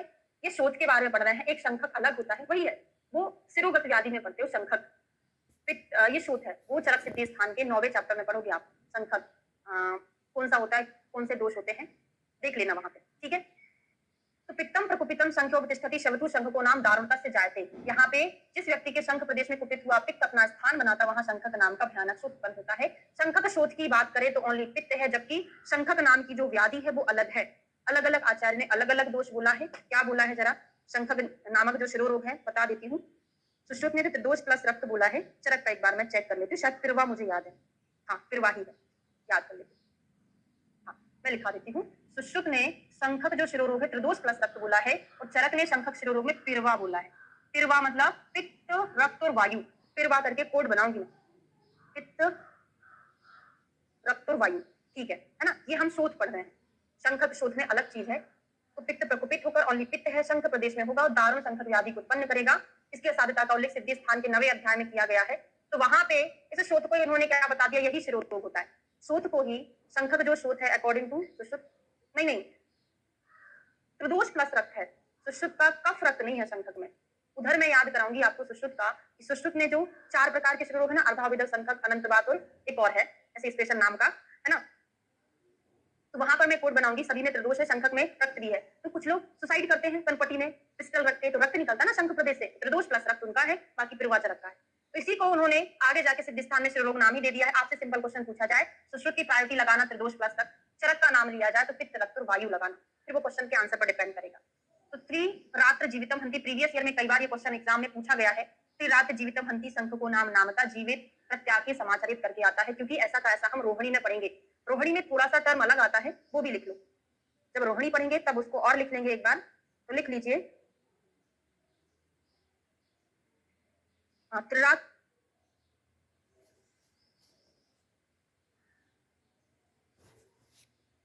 अभी हम रोहिणी पढ़ने ही वाले ना आगे जाके, नहीं लिखा रही हूँ, अभी पढ़ने वाले। तो त्रिरात्र जीवितम हंति शंख को नाम, तीन रात्रि में व्यक्ति को मार डालता है और प्रत्याख्य इसको बोला है।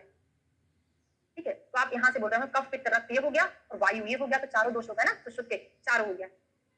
ठीक है, बागवट का थोड़ा सा अलग है, पित्त प्रधान त्रिदोष प्लस रक्त है, तो इनका मत याद करो, आप वहीं पर याद करना, बहुत ज्यादा हो जाएगा, अंडरलाइन कर लो लेकिन अच्छा है। पित्त प्रधान त्रिदोष प्लस रक्त, सुश्रुत का वात प्रधान त्रिदोष प्लस रक्त है, शाला के नोट्स में आराम से मिल जाएगा। ठीक है, कर्णमूली शोध, पित्तम प्रकुपितम कर्णमूले अवतिष्ठन्ते ज्वरान्ते दुर्जयन्ताः सोथा सत्तु पचाते। तो कर्णमूली शोध किसका उपद्रव है, ये क्वेश्चन पूछा जाता है, तो ज्वर का उपद्रव है, या समसन्निपातज ज्वर का उपद्रव होता है कर्णमूली शोध। ठीक है, किस कौन सा दोष प्रकोपित होता है, पित्त दोष प्रकोपित होकर कर्णमूल में आश्रित होकर कर्णमूली शोध को उत्पन्न करता है। ओनली दोष याद करना है, इसमें पित्त है।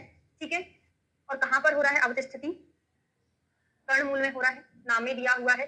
सन्निपात ज्वर के अंत में कर्णमूली शोध उत्पन्न होता है, जो कि बहुत दारुण होगा, चरक चिकित्सा अध्याय हम 3 में पढ़ेंगे।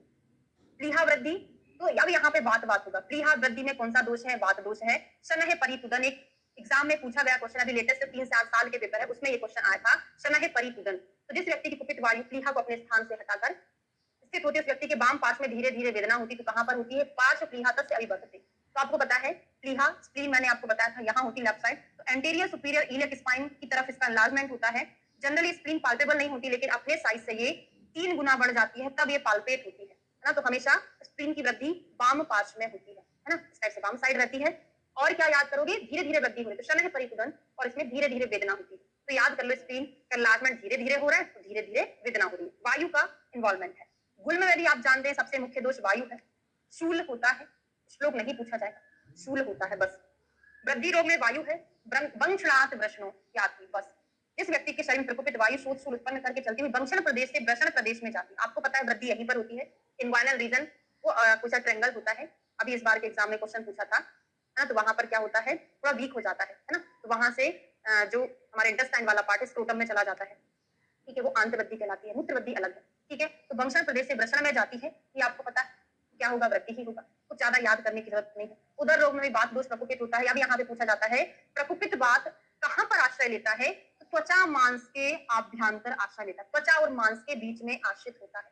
त्वक मांस सोतम संजन कुक्षात दुरम से जाते, एक ही चीज यहाँ पे, हाँ हेसेलवेस्ट ट्रायंगल जिसको बोलते हैं, हेसेलवेस्ट। ओके ठीक है, आनाह में भी वायु प्रकोपित होता है, कुक्षेम आश्रित्या तिष्ठति ना अधोव्रजति, हाँ ये इंपॉर्टेंट है, ये भी एक एग्जाम में पूछा गया है, ना अधोव्रजति ना अपने ऊर्ध्वम आनाह तक से जाते। यहाँ पे वायु का प्रकोप हो जाता है, कुक्षी प्रदेश में आश्रित हो जाता है, तो वायु ना तो ऊर्ध्व मार्ग से निकल पाती है, ना ही अधो मार्ग से निकल पाती है, वायु कुक्षी ही कुक्षी में घूमती रहती है, तो आनाह को उत्पन्न कर देती है। तो जिस पुरुष की प्रकोपित हुई वायु कुक्षी में आश्रित होकर स्थित हो जाती है, उसे आनाह रूप हो जाता है, इसमें वायु ना ऊपर जाती है ना ही नीचे जाती है। तो ये क्वेश्चन बहुत इंपॉर्टेंट है। अगला है उत्सेद, रोगा उत्सेद सामान्यात अधिमान सर्वोदय विशिष्टा नाम रूपाभ्याम निर्देश शोध संग्रह। अधिमान सर्वोत्यादि का स्थान रूप नाम भिन्न भिन्न होता है, सभी में सामान्य रूप से होता है, इसलिए शोध संग्रह में भी गणना कर लेना चाहिए। उत्सेद क्या है, सर्व सामान्य लक्षण होता है शोध का। फिर रोहिणी देखते हैं, तो वात पित्त कफा यस्य युगपत कुपित पित्तास्त्रया, एक साथ कुपित हुई वात पित्त कफ जिह्वा के मूल में अवतिष्ठ हो जाते हैं, जिह्वा मूले अवतिष्ठन्ते। देखो जब एक दोष होता है, उपजीविका में हमने पढ़ा था जिह्वा मूले अवतिष्ठते, ते इते अंते आपको पता है, संस्कृत में एक वचन को ते, द्विवचन को इते, बहुवचन को अंते बोलते हैं। तो अवतिष्ठते उपजीविका में ओनली कफ दोष था, तो वहां पर अवतिष्ठते आया था, यहाँ पर 3 दोष है, इसके लिए बहुवचन आएगा अवतिष्ठन्ते, तो कंफ्यूज नहीं होना। रोहिणी जो है त्रिदोषज होती है, जिह्वा के मूल में अवतिष्ठन्ते है। फिर भ्रशम शोथम जनयंती, भ्रशम शोथम बहुत खतरनाक शोथ उत्पन्न करता है, शीघ्र कारणम बहुत ज्यादा शीघ्रकारी होता है ये रोग। तम परम तस्य जंतुर भवति जीवितम, इसमें व्यक्ति 3 रात्रि तक जीवित रहता है, नहीं तो व्यक्ति मर जाता है। अब देखिए याद कैसे होगा, इसमें भी त्रिरात्र आया था, इसके पहले हमने जो पढ़ा था शंखक, उसमें भी त्रिरात्र आया था। अंतर कितना है पेज पलटा के देख लो जरा, मैं इधर ही कोड बना देती हूँ। वहां पे त्रिरात्र परम तस्य जंतुर भवति जीवितम, यहाँ पर त्रिरात्रम परम तस्य जंतुर भवति जीवितम, सॉरी इसी के लिए आया है। वहां पर है त्रिरात्र जीवितम हंति, निकाल लो ना शंखक में क्या आया था।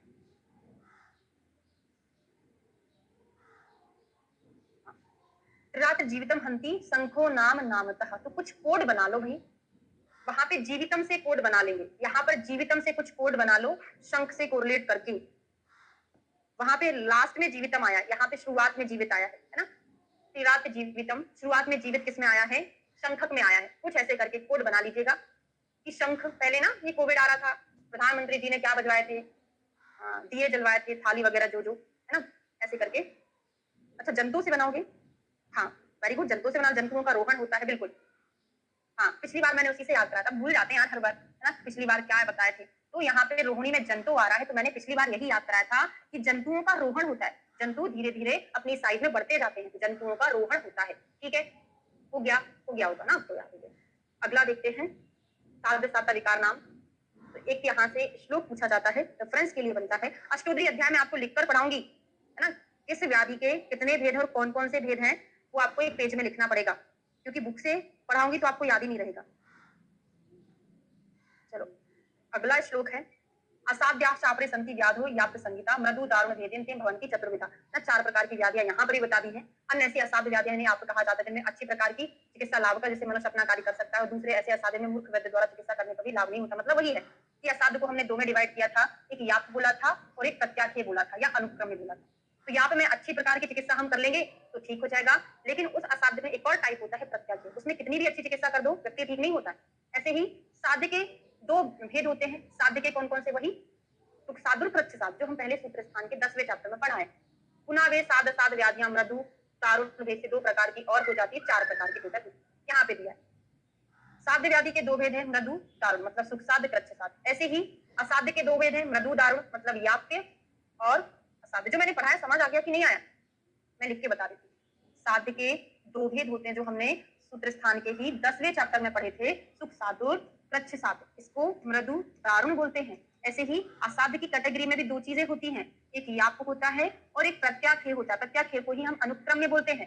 ठीक है, इसी को हम फिर से मृदु और दारुण, हाँ चार्ट में दिया है, अभी अभी दिख गया मुझे, है ना, मृदु दारुण और मृदु दारुण। ठीक है, असंख्य व्याधियों का रेफरेंस पूछा जाता है, बहुत इंपॉर्टेंट है। असंख्य व्याधियां काय परिसंख्या विद्यमान भवति ही रुजावण समुत्थाना स्थान संस्थान नाम भी बोला है कि जो व्याधियां होती वो असंख्य होती हैं, अपरिसंख्या। किस आधार पर होती है, रेफरेंस कहाँ का है, चरक सूत्र 18 का रेफरेंस है। किस आधार पर, रुजा वर्ण समुत्थान स्थान आदि के आधार पर जो व्याधियां हैं वो असंख्य होती है। रेफरेंस याद रखिएगा, जब मैं आपको चरक सूत्र का ही 19 नहीं 20वां चैप्टर पढ़ाऊंगी ना, एक बार श्लोक फिर से आने वाला है, थोड़ा सा डिफरेंस रहेगा, उसको हम कोड बना कर याद करेंगे। ठीक है, असंख्य व्याधियों का रेफरेंस। अब सब रोगों का नाम करना बहुत कठिन है, तो ये वाला भी रेफरेंस पूछा जाएगा। विकाराणाम कुशलो ना जिहेयात कदाचना, सभी विकारों का नामकरण करना संभव नहीं होता, क्योंकि यदि सुज्ञानी वैद्य किसी रोग का नामकरण करने में असमर्थ हो तो उसे अपने अज्ञान पर लज्जा नहीं करना चाहिए कि मुझे नहीं पता ये रोग कौन सा है, लेकिन मैंने स्किन पर कुछ हुआ था, किस प्रकार का कुष्ठ था, एकादश में था कि सप्त महाकुष्ठ में था, मैं उसको डायग्नोज नहीं कर पाया। वो तो नामता है, उनको तो आना चाहिए, लेकिन उसके अलावा भी कुछ चीज है। तो विद्यमान वैद्य को ऐसा नहीं सोचना चाहिए कि मुझे आता नहीं, उसको सब कुछ आता है, लेकिन विकार इतने ज्यादा है कि सबका नामकरण करना पॉसिबल ही नहीं है। तो ना ही सर विकाराणाम नाम तो अस्ति ध्रुवा स्थिति, रेफरेंस बहुत इंपॉर्टेंट है। अपरिसंख्या का रेफरेंस यहाँ पर है, सभी विकारों का नामकरण नहीं किया जा सकता, वो भी रेफरेंस यहीं पर है। सभी चैप्टर्स के जो लास्ट के रेफरेंस होते हैं ना, बड़े इंपॉर्टेंट होते हैं। और आप छोटी सी डायरी बनाए हो ना, मैंने आपको बोला था पूरी संहिता की क्लास में आपको मुश्किल से 25 से 30 श्लोक में आपको याद कराऊंगी। एक कौन से, वात पित्त कफ के सामान्य गुण चरक सूत्र स्थान के फर्स्ट चैप्टर में बताए थे। अब यहाँ पर याद करोगे आप उनके कर्म याद करोगे, है ना, क्योंकि आप अगर गुण याद कर लोगे, कर्म याद कर लोगे ना, तो जो भी हम व्याधियां आगे निदान स्थान चिकित्सा स्थान में पढ़ेंगे तो आपको उनके निदान ऑटोमेटिक याद हो जाएंगे। हाँ ये बात का निदान होगा, पित्त ज्वर का निदान है, कफ ज्वर का निदान है। ठीक है, दूसरा उनका कोई भी डिसीज का अगर लक्षण याद करना है तो आपको कर्म से याद हो जाएगा, ये वातज ग्रहणी का होगा, ये पित्तज ग्रहणी का लक्षण होगा। ठीक है, नित्या प्राण भृताम देहे वात पित्त कपास्त्रया विकृता प्रकृतिस्थवा तान बुभुत्सेत पंडिता। अगर ये प्राणियों की देह में विकृत अवस्था अथवा साम अवस्था में वात पित्त कफ तीनों ही सदा रहते हैं तो विद्वान वैद्यों को सदा इन्हें जानने में सचेष्ट रहना चाहिए। वात के कर्म उत्साह उच्छ्वास निश्वास चेष्टा धातु गति समा समो मोक्षो गतिमता वायु कर्मा विकारजम, 2-3-4 बार पढ़ोगे, एक बार मैं आपको याद करा देती हूँ फिर आपको याद रहेगा। वायु क्या करती है? उत्साह। जितना भी हम कार्य करते हैं वो सब वायु कराती है, उससे हमको उत्साह मिलता है। हम जो सांस लेते हैं, उच्छ्वास करते हैं, निश्वास करते हैं, कौन कराता है? वायु कराएगी ना। सांस ले रहा मतलब वायु निकल रही है, वायु अंदर जा रही है। उत्साह, उच्छ्वास, निश्वास, दो चीजें याद हो गई। फिर चेष्टा, हम सांस ले रहे हैं मतलब हम जिंदा हैं, हम चेष्टाएं भी तो करेंगे ना। उत्साह, उच्छ्वास, निश्वास, चेष्टा। चेष्टाएं कर रहे हैं मतलब हम अपनी फिजिकल एक्सरसाइज में लगे हुए हैं, तो धातु की गति को साम अवस्था भी तो मिलेगी। तो धातु गति सम, धातु की गति साम रहेगी। समो मोक्षो गति मता, समो मोक्षो गति मता मतलब सम रखना। और मोक्ष मतलब ये नहीं है कि भगवान के पास चले जाना, मोक्ष मतलब होता है कि मल मूत्र आदि के वेगों को बाहर निकालना। मोक्ष कराना मतलब निकालना। तो समो मोक्षो, सारी गति मताम, सारी गतियां वायु कराती है। एक बार मेरे साथ फिर रिवाइज करो। उत्साह, उच्छ्वास, निश्वास, चेष्टा, धातु गति समः, समो मोक्षो गति मताम, वायुर्कर्मा अविकारजम। याद हुआ? हो गया कि नहीं हुआ? नहीं हुआ हो तो एक बार और पढ़ लेना, याद हो जाएगा। अविकृत या प्राकृतिक पित्त के कर्म क्या होते हैं? दर्शनम, देखने का काम करता है। कौन करता है देखने का काम? आलोचक पित्त करता है, जो हमारे नेत्रों में रहता है। पक्ति कौन पचाता है? पाचक पित्त पचाता है। उष्मा कौन देता है? भाजक पित्त देता है। क्षुधा तृष्णा कौन लगाता है? वो पाचक पित्त ही लगाता होगा। खाना पचाता है तो भूख लगाएगा, भूख लगाएगा तो प्यास लगाएगा। और देह मार्दवम, देहा को मार्दव प्रदान करता है। प्रभा, हमारी जो स्किन का प्रभा रहता है, जो तेज रहता है, वो कौन कराता है? भाजक पित्त कराता है। तो प्रसाद, मेधा, बुद्धि को बढ़ाना कफ का नहीं है, किसका है? बुद्धि पित्त को। चक्षु वैशेषिक, बुद्धि वैशेषिक, दो प्रकार के पित्त होते हैं ना, तो एक देखने का काम कर रहा है, एक बुद्धि को बढ़ाने का काम कर रहा होगा। ये पित्त के अव्यकृत कर्म है। भले श्लोक याद ना हो, लेकिन अब आपसे क्वेश्चन पूछा जाएगा, आप आंसर लगा सकते हो। तो दर्शनम पक्तिरुष्मा क्षुधा तृष्णा देहम मार्दवम प्रभा प्रसादो मेधा पित्त कर्मा अविकारजम। ठीक है, आगे बढ़ते हैं। कफ के कर्म। तो कफ कैसा होता है? स्निग्ध होता है।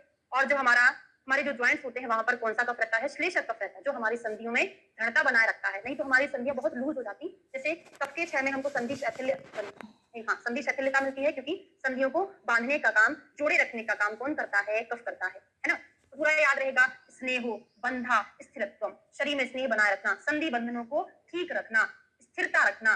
कफ वाला वैसे बेचारा बहुत आलसी रहता है, तो स्थिर भी रहेगा। स्नेहो बंधा स्थिरत्वम च गौरवम वृष्टावनम, जो कफ के गुण है वही शुक्र के गुण है, तो भ्रष्टा भी लाएगा, बल भी लाएगा और हैवी भी रहेगा। स्नेहो बंधा स्थितम चा गौरवम भ्रष्टाबलम, क्षमा धृत्रि अलोभश्च, क्षमा करना, धृति धारणा शक्ति, जिसकी कफ, जो कफज प्रकृति का व्यक्ति, उसकी धारण शक्ति बहुत अच्छी होती है। बहुत देरी से याद हो रहा है, लेकिन बहुत लंबे समय तक याद रहता है। एक मिनट, अभी आपका क्वेश्चन पढ़ रही हूँ।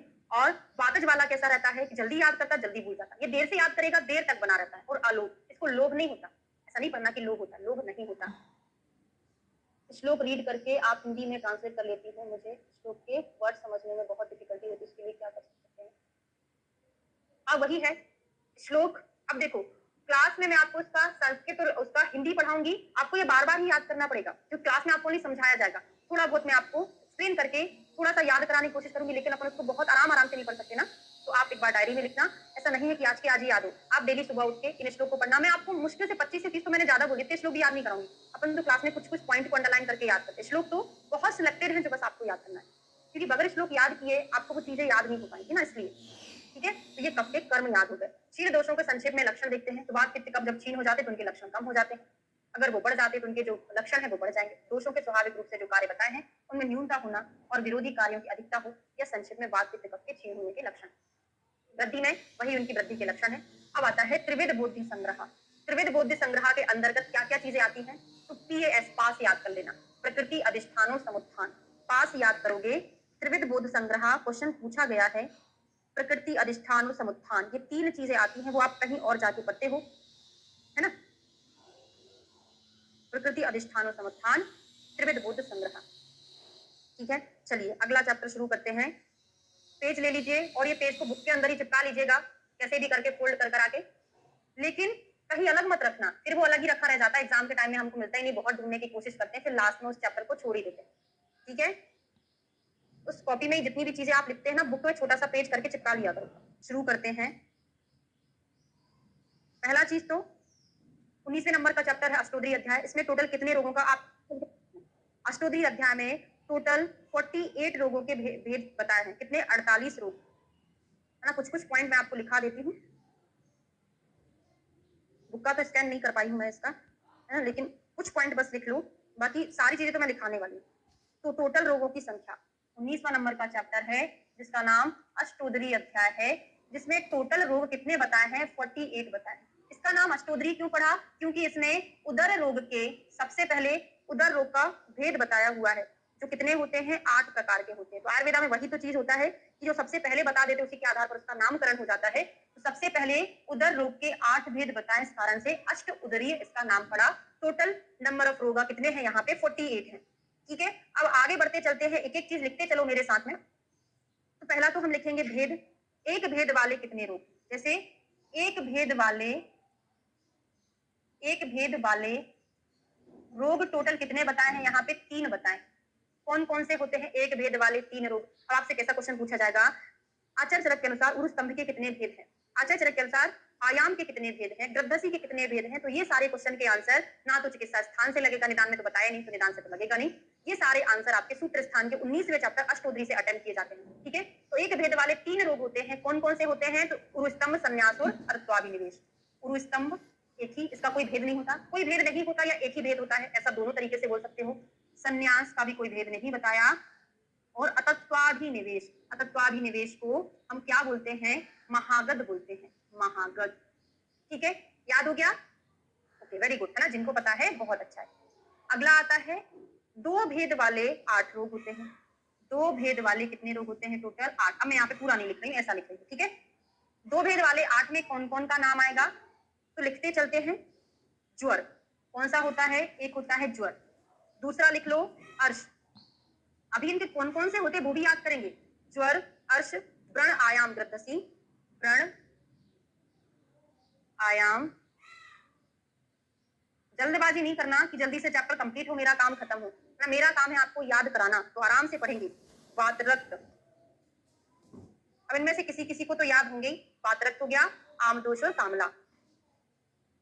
आमदोष और कामला, काउंट करो, 1 2 3 4 5 6 7 8।